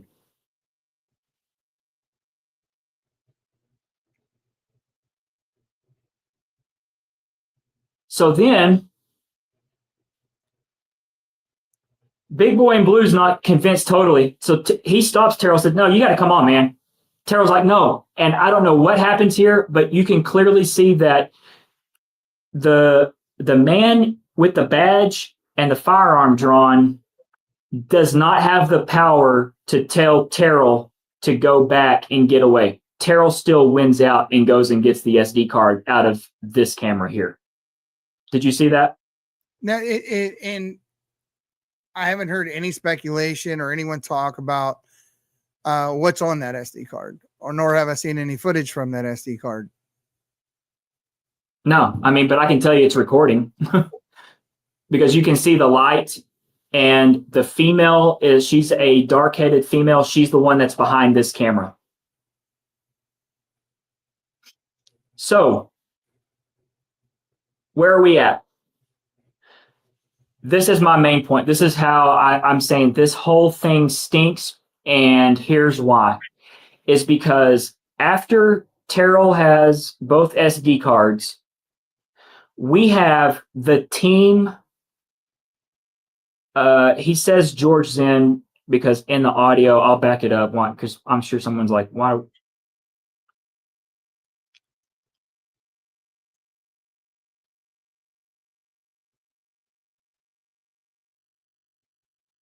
They're talking about getting a photo of the guy that got arrested, and that's George Zinn, crazy guy. Don't even ask me. I don't even know what to think on that. Keep hearing his name consistently throughout the other guy that concerns me is the guy who's yelling out that he did it and his pants falls as he's trying to. That's George. Is that's his name? That's who that is, George Zinn. Mm-hmm. Now, my understanding is that's not the only event this guy's been at. No. My understanding is that he was there during the Boston Marathon bombing, and he was at Ground Zero. Like, yes. What are the odds of someone being at 3 major events like this and then screaming out? For one, they arrest you on child pornography charges if that's the guy, right? So he's got the child pornography charges. He's going to jail. If you got child pornography, especially on your phone or anything like that, why would you draw attention to yourself? I would love to do like kind of a dive on his history and see who he is, because obviously he's got means. He's traveling. He's doing things. And he's kind of a wild character in just the idea that you're at the Boston Marathon bombing, you're at Ground Zero, and now you're at this event where Charlie Kirk gets assassinated. And not only are you there, but you draw so much attention to yourself by yelling out, "You did it! I did this!" I don't know what he yelled out. Baffling. No, it's baffling because I've got him tracked on both cameras. So when the shot rings out or the explosion rings out, we've got Adam Bartholomew up here on the balcony or on the top of the roof. And then the UVU camera is over. I don't know if he's going to pan. It's basically right over here to the right and up top. So I have two angles, and George Zinn comes in to view right here on these steps, and he's falling in the water, like with his pants falling down. I really feel bad for these poor college kids because two of them are like helping this elderly looking man because he's in the water with his pants down. And then all of a sudden he stands up with his hat and starts, you can't hear him, but you know what he's saying. He's waving his hat, trying to get attention so that the authorities know that he just shot. It's bizarre. What are the odds? I don't even know if there are odds. I think odds have run out to that point. Okay. I think basically it's definitely incalculable that you're at all. I mean, it definitely begs the question of who do you know? What groups are you involved in? And so forth. Because when this all first came out, we were talking about, we were looking into Tyler Robinson. Then we were looking at Twigs or whatever, the boyfriend, the transsexual guy. And then, going down that route, they were looking into Gays with Guns LLC, which is tied to a gun club over by you in Texas, in Dallas, Fort Worth. And that gun club is an anarchist club. They are communists. They're patrolling their own streets. They're anti-police, anti-election. They're not letting people get evicted. They're making threats on their online page. They're a serious group, and they should be taken very seriously. They took part in the ICE raid. Where George, I forget his last name, gets arrested, former federal agent, and then you look at Twig's mom, and Twig's mom works at the health Intermountain Health, but she works at a division of Intermountain Health that has to deal with the whole trans thing, the puberty blockers and sex change operations for kids, and then this is her son. And then you come to find out he wasn't the nice guy that the FBI tried to paint him to be. Like, yeah, he's cooperating. Come find out he got thrown out of his house. Parents didn't want him there. Grandparents didn't want him around, using drugs, stuck on the PS4 or whatever, and just not a nice guy, consistently fighting or whatever. But this time around, they're painting him in the text messages as saying, "You didn't do this, did you?" Like, the image that they're putting out of who this man is. I mean, if anything, and this is just talking about somebody who knows the system, and I know the system pretty well. You're an accessory before and after the fact. You don't get arrested. Yeah. I think that's why a lot of people were asking that question, and it started to, it just defies logic. Number one, but basically this is the final, and this is where it really stinks, is you have the Integrity Security Solutions. These are the bodyguards. This guy's out front or up front with Charlie. This guy's on the perch. This guy's up front. This guy's up front. This guy's up front. And I don't know where this guy was. I have not found him yet, but I can promise you he's somewhere. So this is his security team. Turning Point USA's security detail is out here sweeping the crime scene before the FBI arrives as the chief of police looks on. I don't know what they find, if they find anything, because the video cuts out. But all I know is that these dudes are walking around like they're cops, and they're not. Why? Looking for shell casings or something like that. It would be like, is that their job? Like, do they have any jurisdiction? Like, correct me if I'm wrong. Does a security detail, someone with a private company, do they get to step in and play police officer on something that happens to their subject. You secure the crime scene, you stand still, you wait for the police and let them do their job. That's where that's the way this was supposed to go down. There should have been no turning point employees. Now I got footage of a guy who's standing right in the front right there. He may actually be in that footage. I'll send you what I got, and I'll send you his name on TikTok, which is how I contacted him. And he contacted me back like he was going to come on and talk. And then he just kind of he went ghost. But maybe you have better luck than me, but he did. I do have some videos that he sent me. And I'm just I'm pretty approachable. I mean, like, I literally come at things like, hey, will you work with me? Like, can we figure this out? I mean, like, I'm not a journalist. I'm just a normal, everyday 41-year-old dude. I mean, and that usually, I mean, it's usually very, yeah. It looks so I'm like, so I'm like, you know, and it usually works because literally no one else is doing this. I mean, like, if let's put it this way, if Laura Loomer had her way, your footage is you passed footage on to Candace and everybody. Yeah, I don't. I'm not sitting on anything.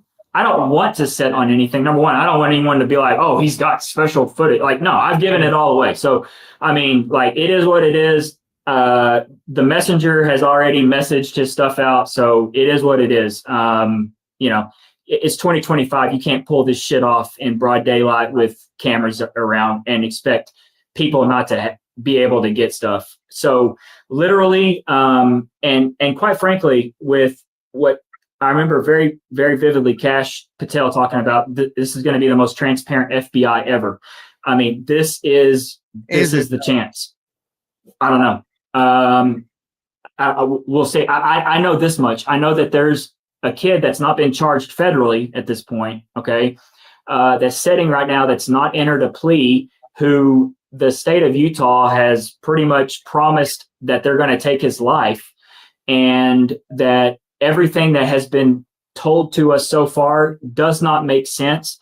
And I believe that there is an innocent 22-year-old by the name of Tyler Robinson sitting in a jail somewhere in Utah and he shouldn't be there, plain and simple, because this stuff does. Because this here, he is the Lee Harvey Oswald of the situation. That is for sure. Well, unfortunately for 69? Okay. Yeah, this thing was, people would have laughed at you if you would have said that we would have had this opportunity to have these everywhere. We had one film back then, and it was the Zapruder film. And what we got from the Zapruder film was a cropped copy of the Zapruder film, which now the full thing is out there for anyone to see. Nate Kane, who is the Uranium One whistleblower, is a member of PPN, and he's done multiple interviews, including ones with James Files. James Files is the guy, Files, who actually details the fact that he was the shooter, and we've had him on. And it was called Operation Zipper, wow. Referred to by people on the ground as the big event. And it all took place because our CIA, as per John Kennedy's words, was going to be shattered into 1,000 pieces and blown into the wind, because he caught several of them involved in some criminal activity, and they were the ones behind his murder. And even back then, when that happened, when the files were finally released this year, and they weren't all released because we had stuff that they didn't. And when they did release them, the only thing the CIA wanted redacted from those files, regardless of what else they released, was any information pertaining to Israeli intelligence. Why in the hell do you want to redact the role of Israeli intelligence in the assassination of a U.S. president? Fast forward. Let's go to the USS Liberty in 67. 67 was a 6-day war. USS Liberty is about 14 miles off the coast of Israel. It is a radio ship. It's there listening for radio signals. I interviewed Phil Torney. Phil Torney was on the deck. He's seen this with his own eyes. Many other people came out about it. Israel bombed and torpedoed this ship for 2 hours straight. McEnany, was it McEnany? McNamara. I don't want to get the wrong. I said McEnany. I'm like, no, it's not her. She, innocent. I apologize. It pulled back any of the support they were sending to help the USS Liberty, and his words were, "I'm not going to embarrass our allies like that." So you let your own troops get bombed by someone you're calling your ally, and you're not sending help. And they said, well, Israel said, well, we didn't know it was a U.S. ship. We thought it was an Egyptian ship. Well, the numbers are right on the hall. They were plain to see. And what they didn't tell anybody in public was they shot down 2 flagpoles. So they raised the U.S. flag. Israeli fighters came in and shot it down. They raised the second one. They shot that down. Then they laid the U.S. flag across the deck of the ship.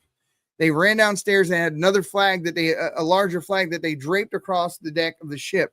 And it wasn't until third party country, Russia, came within frame of what was going on that they pulled back. And this is a story that is exactly right. The irony of the situation that is mistold in our history books today. We have audio of LBJ saying, I want that damn ship on the bottom of the ocean or the sea.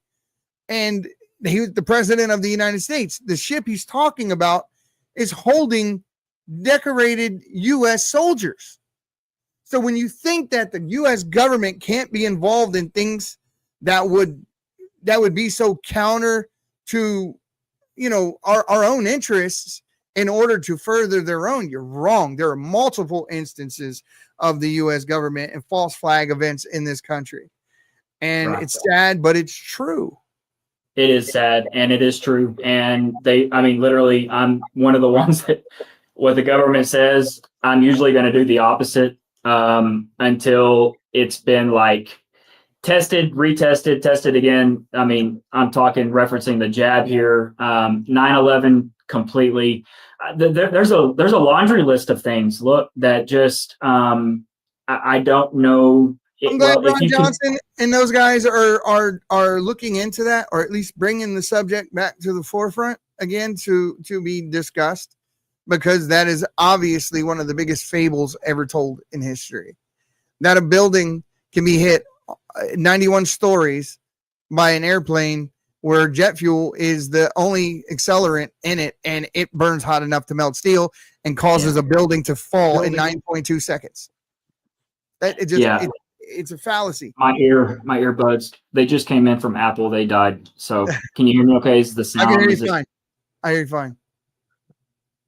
No, it's crazy. And until we put a foot down that, number one, people are not going to let this stuff continue on. That, look, there's going to be, as long as if someone saw something, they're going to say something. And that's literally what this is. And that's been the example that I wanted.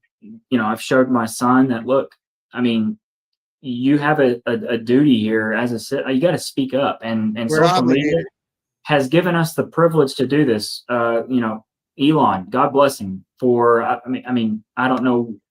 It's terrifying really to think where, oh goodness, things would have been if he didn't buy Twitter.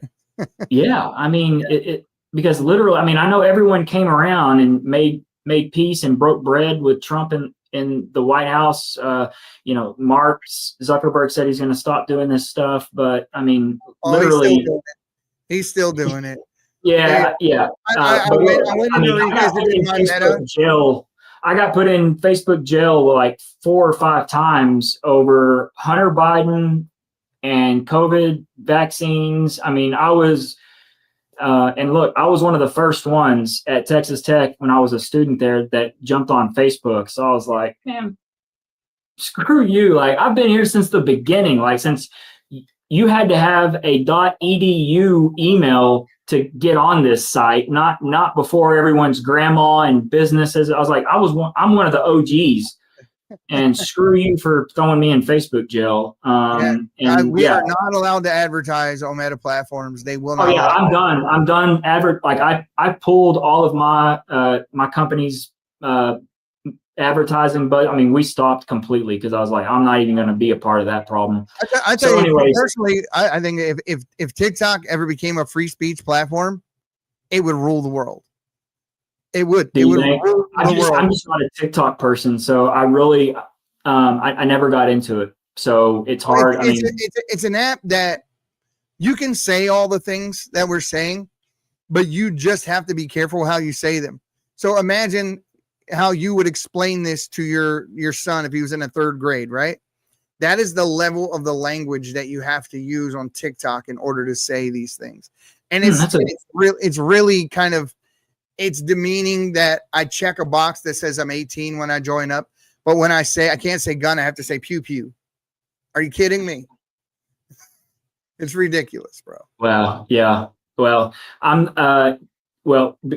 definitely not going to be on TikTok after the developments. And I told my wife she better delete hers, like stat. I mean, I don't know if it's true or not, but I just, to me, there's a lot of power, and they wouldn't be so concerned about the amount of data and the algorithms and things of that nature. Like, they're not doing that just to blow smoke. So there is a tremendous amount of power that's wrapped up in that. So, and I think it's pretty evident now that, is it Larry Ellison?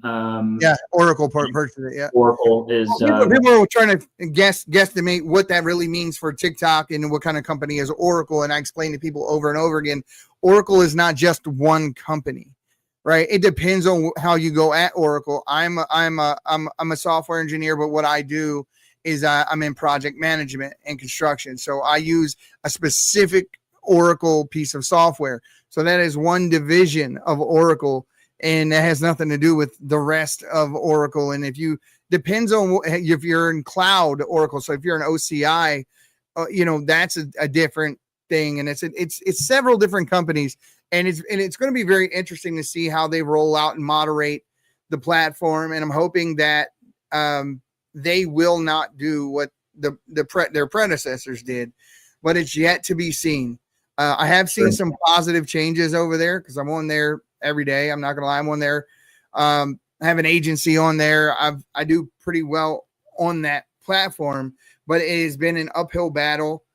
There are ways to get around it, and I've shown people how to do it and how to say the same things and whatnot, but it is a trap there are traps laid out there for folks like you and me that have critical thinking skills. If, for instance, if I hold a live and I ask the question, like, what do you think about the vaccine? Is it good or bad? Right? You cannot argue that it's bad, because any argument that you would put forth to say that it's bad would be a violation. So it's a landmine. And because they're operating under the pretense that the jab is good, so that you're actually harming the health of someone because you're trying to convince them that the jab's bad. Is that the calculus? Correct. So the moment that I lay the trap to ask you the question, all you have to do is answer it the way that I know you're going to. And as soon as you do, I ban your account. It's a cleansing. And the other thing they do is they have these things called phone box farms. I don't know if you've ever seen them, but essentially imagine the motherboard of thousands of iPhones and a server rack. Each one of these iPhones are all plugged into like a CTX box or something like that and ran from a computer program on your computer. So I can make any video that I want go viral, or I can attack someone, or since I have the ability to have thousands of these phones or tens of thousands of these phones and make them push out any narrative I want, I can put any narrative I want out there and make it the pervasive narrative. If I have multiple box farms all pushing a specific narrative, it's very easy to do. That's why a lot of these people that are like, I went viral, you didn't. You didn't go viral. And you're dropping some stuff on me that I have. Yeah. I just know that they're building these massive, like, I'm right here in the middle of it out here in West Texas. I just left one today. I left one today. Abilene and up in Amarillo, Texas Tech University's behind it. Like, these facilities, like two of my buddies are actually, they're electricians, and they're working like on the the Abilene site right now. But it is insane at what they're building.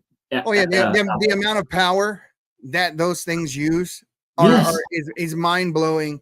Yes. And so if they're in your neighborhood or if they're around you, you notice your electric bill has gone up. It's because of the data center. And I would love. So, do you think that's throwing off like ERCOT? This is all new, right? All of these plants, like, I just wonder you remember where are you from? I'm in Nevada right now. I'm in Las Nevada. Vegas. That's right. So you remember the ice apocalypse back where like Houston froze and basically all of Texas froze, and it was because the grid got overloaded and all of that stuff. It's really kind of crazy to think, because they're just building and building and building. And to me, the exponent in which they've added the draw to, it sounds insane. The amount of water and stuff they have to have on site to cool it. They run these things called aquatherms, if you don't know. So if you want to look up what that is, it's an immense amount of piping that they fill with water and other chemicals that work the same way, like maybe you would cool something with nitrogen. But wow. the power supply, imagine the power supply on your desktop computer, right? It's about so big, right? Box like. Well, the power supplies they use in those centers can fit in semi trucks, and so when you see those bays with those red bays that are typically on the outside of these data centers, and you see those large, they appear to be semis. They're not. They're giant UPSs, and the power. And you got to understand that when you go into these facilities, there's the presence in these facilities are DOD, DOE. And many intelligence agencies that actually own big portions of these data centers. And so back in 2000, in the Obama era, in his first term, right after the Edward Snowden incident, he made a law. And I don't understand how he could make it. The American people need to wake up sometimes and just use a little critical thinking like we were talking about, because what he said was that the United States was only going to keep a 2-year electronic trail on all of its citizens. So every text message, email, or whatever is being stored, and it follows you for a 2-year period. And you can't do that. First of all, unless you have a warrant for my data, for my email, for whatever, you're not allowed to do this. And then you look at what section 702, and that is only supposed to be used on people that come into the United States that are not United States citizens. But what they did was, let's say I interacted with you and I'm from Egypt or I'm from whatever. Now, all of a sudden, they use that as license to survey you. And, of course, the Quiet Skies program, which was used to follow all sorts of people, including people like Tulsi Gabbard, Nancy Mace, Ivan Raiklin, many people that were surveilled by air marshals as from the time they entered the airport to the time they went back to the curb, because of their political beliefs, affiliations, or their religious beliefs and affiliations, or a post they put online. And you would never know it. You wouldn't know that they were watching you. You wouldn't know that this was going on, but it was going on. And, you would think that the United States in our citizenry would agree on certain things that would be more absolute truths. But it didn't. They used things like 9/11 to scare people. And then you had a lot of people that were afraid to take a stance against the Patriot Act because if you're not doing anything wrong, what do you have to worry about? Yeah. What are you worrying about? Well, dude, give me liberty or give me death. Anyone who trades their liberty for security deserves neither. Both of those things are very valid statements. Yeah, that's what we were up against. We saw what happened to the J6ers. It is Quiet Skies program. That's what was used on the J6ers. The Quiet Skies program. They were using federal air. Literally. That still astonishes me today. How that thing. All I can say is, thank God things are being corrected. But literally, this is to the point where like I'm so proud to be able to speak up, number one, to number two, that Ryan was able to help me out with followers and that people are actually. Yeah, I wanted to ask you that too. Let everyone know we got 2,500 people in here right now. Let everyone know where they can follow you at, where they can get. Yeah, just Blake Bednarz. I mean, it's my name. I'm not like hiding behind some burner X account. Like, I don't give a shit. Like, I mean, that's me. I love Texas Tech sports, so you might get some stuff in there, but literally I basically have approached this on putting out videos. I'm not trying to go to battle against any other, like, there's some old school dudes that are on Twitter and they're like, I think they feel like they have the corner on the like conspiracy market. And that I'm taking I know the type. Like, I have. Yeah, I'm like, dude, I don't give a shit about taking your Patreon money. I'm not asking for your fault. Like, literally, this is not a race. Or there are literally people on Twitter, on X now, that'll be like, you don't have enough followers to be in the conversation. And then there are many that people. Was me. Like, literally, that was me. Like, I cannot tell you how many people I reached out to. How many followers you have doesn't mean a damn thing. I've listened to a lot of these people that have a ton of followers, and they don't know half of the things that we're talking about. They don't know the depth or the history behind it, or the laws or the rules that are in place, or why their analysis of everything is about as deep as a damn fish tank. Right. And that's, no, you're spot on. And so I just was, I grew very frustrated, and luckily, because I reached out to every big name imaginable. I put stuff on their tip lines. I mean, literally, I was getting so frustrated because I had some, information of stuff, and it did not fit anything. And so finally, luckily, Ryan just clicked on a message, a DM, and he's like, holy shit, like, how did I not think of this? And literally, Ryan put a call out, hey, everyone go follow this guy. He actually just made a brilliant fucking point, and Ryan is not afraid to drop the F-bomb, and I love him for that. And literally, like, boom, the next morning I had, like, I don't know, 14 or 15,000 followers. Yeah, it was wild. I was so, like, morally opposed in the beginning to the things Ian Carroll and Ryan were saying, and I told him, I let him. I mean, I said this to him when we first met. I was like, dude, I hated you when we first met. The things you were saying were so antithetical to my belief system, and I couldn't stand what you were saying. But I had to, I listened to it. I did my own research, and I came out like my whole worldview was shattered, bro. It had to change because I couldn't continue to believe the things that I believed when something else that was true was staring me in the face. I'm not that guy.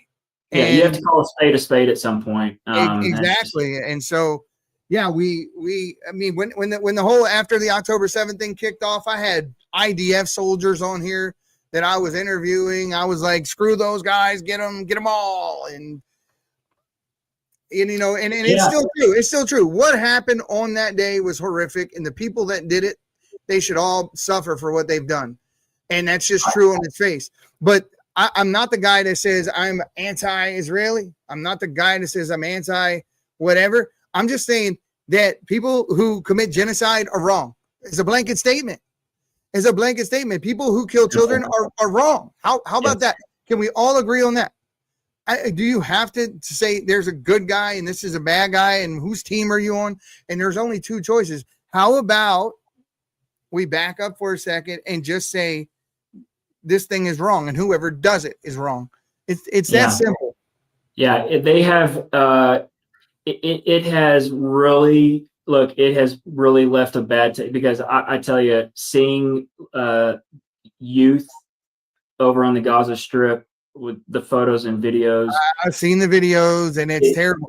I've seen it, but here's the thing: sometimes it's just two bad guys fighting.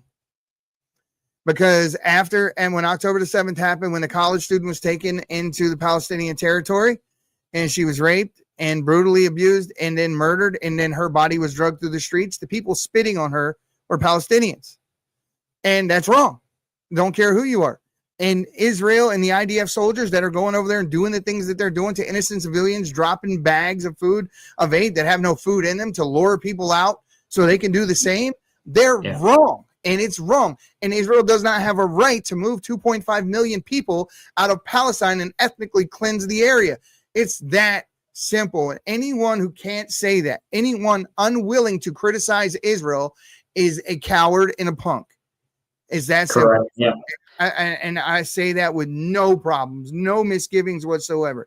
I am a Right. Christ-fearing, Christ-believing guy. And I justify that by saying Christ had a lot of problems with the Israeli Authority, even in his day. Yeah.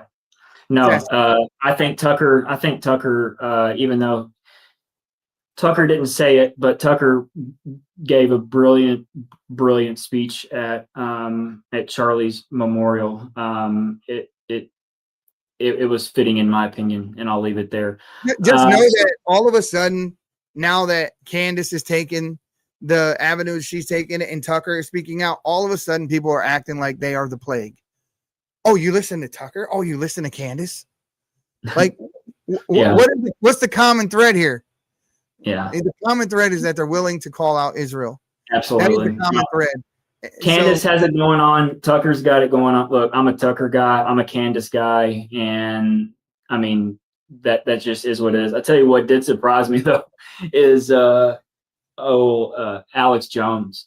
I mean, Alex Jones, the dude that's like, Alex Jones, like the dude's got a crystal ball. I'm telling you what, right now, Alex Jones really disappointed me because everybody is so blatantly obvious, and Alex still leaned into this trans army. Like he thinks the trans army is going to come to Austin and like castrate him, and like literally he went so into this trans thing as all of this like this big. I reported on it too, but just from a basis of who they are and what they're doing, and that is wrong. I'm not telling anyone, just like in this episode right here, guys. Not once have I said Israel did it, or Israel's culpable, or this person is, or that person is. Stayed away from that whole thing. We showed you the evidence that we have. We asked the hard questions. The only thing I think that we've proven beyond any shadow of a doubt is that Tyler Robinson did not do what they say he did. No way possible. But I still like Alex Jones. I mean, the dude still called 9/11, and that's just and a lot of other things. Yeah, exactly. So here's the last point. Okay, I can say that the microphone was removed off of his shirt because we can see it. Like his shirt is pulled up as he's being carried off. All the hologram people, if you're a hologram person, oh my God, stop. It's not a hologram. I can see this poor guy being pulled out of here. Like it's not a hologram. Okay, stop, please, for everyone. The microphone's gone, so somebody got it.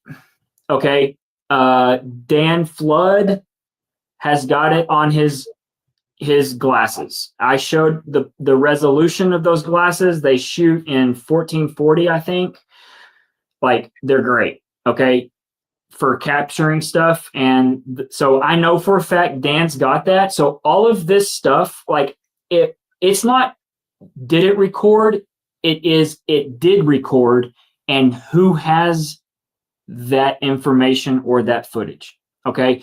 That's why right now, as it stands, I have put out me and so many people a call. Look, Turning Point.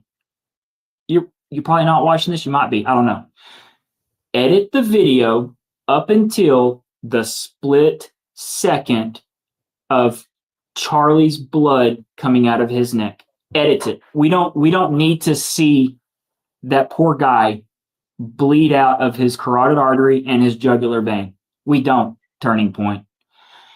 Edit the video up until the split second and show us what happens around his shirt and everywhere else that those cameras capture. If they show a kid on the roof, I will be the first one to apologize and literally wash your feet. Okay? I mean that. Like literally, if y'all have anything that that shows, I would be like, man, I was way wrong. You're not the only one. Not the only one. They can put this out right now and put it to bed. Those videos, those cameras recorded everything we need. It'll put all of this stuff to bed. Twitter, I mean, the spaces can go away, all of that. If it shows that Tyler did it, but if it didn't, there's a reason that they're not putting the video out, period. Yeah. Yeah. I mean, They can edit it. They can edit it so we don't, like, it's not that, oh, we got to see the whole thing. No, I don't want to see Charlie up close, like, bleeding out. But damn, we deserve to see if something exploded inside of his shirt on that up close camera. And we know it was recording. I mean, we can see the light on the camera. I mean, it was recording. Both of them were. All three of them were. Yeah, and that's the main reason why I question the integrity of our law enforcement at a federal level. Because if they weren't hiding anything and they were being as transparent, these things would already be made public. I don't think Tyler. There's no reason for UVU. Well, hang on, let me back up. I would assume that UVU gave the FBI like the full video of him on the roof. I would assume, look, there was someone reported the week before on the roof, and I would assume that UVU has that footage too. Okay. Not a lot of people know this, but there was a scout. There was, like, they said this kid, someone on the roof in dark clothes the week before was there because the teachers and some students asked him if he was all right. Okay. And they actually reported it. So UVU knows about the kid the week before, and I'm sure that they were in the room as the FBI is downloading the footage. Okay, so somebody made a deliberate effort to cut that video at 12:23:34. Why? On the roof, where he's in stride just past the vent. That stinks. Yeah. Yeah. And I'm hoping that I'll give them the benefit of the doubt for a while. Look, they have a capital murder case. The state of Utah is trying to inject this kid with a lethal injection, or, I mean, hell, if Laura Loomer has her way, it's going to be a firing squad and it'll just be her. Like she would do it. And we all know she would. Just look at her Twitter or her X page. I mean, literally, like, she's ready to do it. The only reason she's doing that is because the alternative is something she doesn't want to hear. It has to be him because the alternative is what everyone else is saying. Well, I thought Laura Loomer was a lot smarter than that, because the more that she talks in a direction, it really makes the other side look super, super sketch. So the more that you're convinced, oh, he confessed, he told his parents turned him in. No, like, that's all bullshit. Like, it's crazy. I mean, it's like we haven't learned anything as a society. So that's concerning to me. And like I said, it's a simple solution. We see the kid on the roof or show him doing his running around. It's already in the camera frame. Turning point, cut the video, release the 2 or 3 cameras with it edited right up until the point and where blood is gushing, and all of this will get put to bed within a matter of a work day. Yep. And so that's exactly what we got to keep pressuring the FBI for. It's exactly what we got. It's why we got to keep talking about this subject. Anything you want to tell everybody before we get out of here? No. I just look. Prosecutors are relentless. They move with immunity, and I hope that somewhere, somehow, the prosecutor said he's a truth seeker. That's what he used in the press conference yesterday, or not press conference, in the proceeding before the judge. And I hope that he honors that, and he does it, because the discovery is going to show everything. And I just hope that Tyler is able to walk out of jail at some point. And if anything is released that, look, we're going to go through with the fine tooth comb, whatever it is, on video. And if it shows what it shows and we're all wrong, I'll be the first one to lead the charge on apologize, and admitting my wrong. But if we don't get any cooperation, if we just get the same rhetoric out of Turning Point and where it's just turning a blind eye on things, like, we are not going away. No. And there's silence and lack of cooperation speaks volumes. So other than that, it's been a pleasure to speak with you tonight. Yeah, I appreciate you so much for taking the time. Shout out to Ryan for making this connection, and just keep doing what you're doing, brother. And as usual, as I always tell you guys, the silent majority, you need to stop being silent. Stand your ground. Evil will never retreat willingly. It must be beaten back every single time. Guys, have a great night, and thank you for watching the Patriots Prayer Podcast. We'll see you again next time. My people of this country, and we're under attack. They banning us, they cancel us for speaking the facts. If you man enough. This is the Patriots Prayer Podcast. It's a tremendous show, one of the greatest shows in the history of the world. This is Bryson Gray, and you are watching the Patriots Prayer. PPN, you're doing the right thing. On the Patriots Prayer Network. Thank you all. PPN on your bumper. I'm Tom McDonald. This is the Patriot Prayers Network.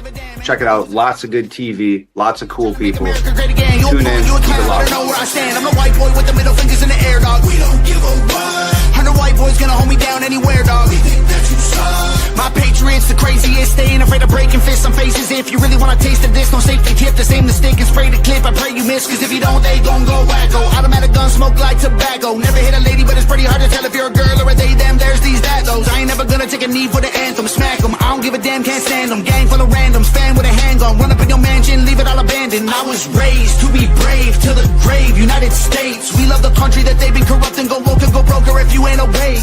My people of this country, and we're under attack.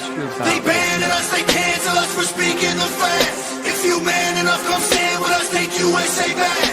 And every time we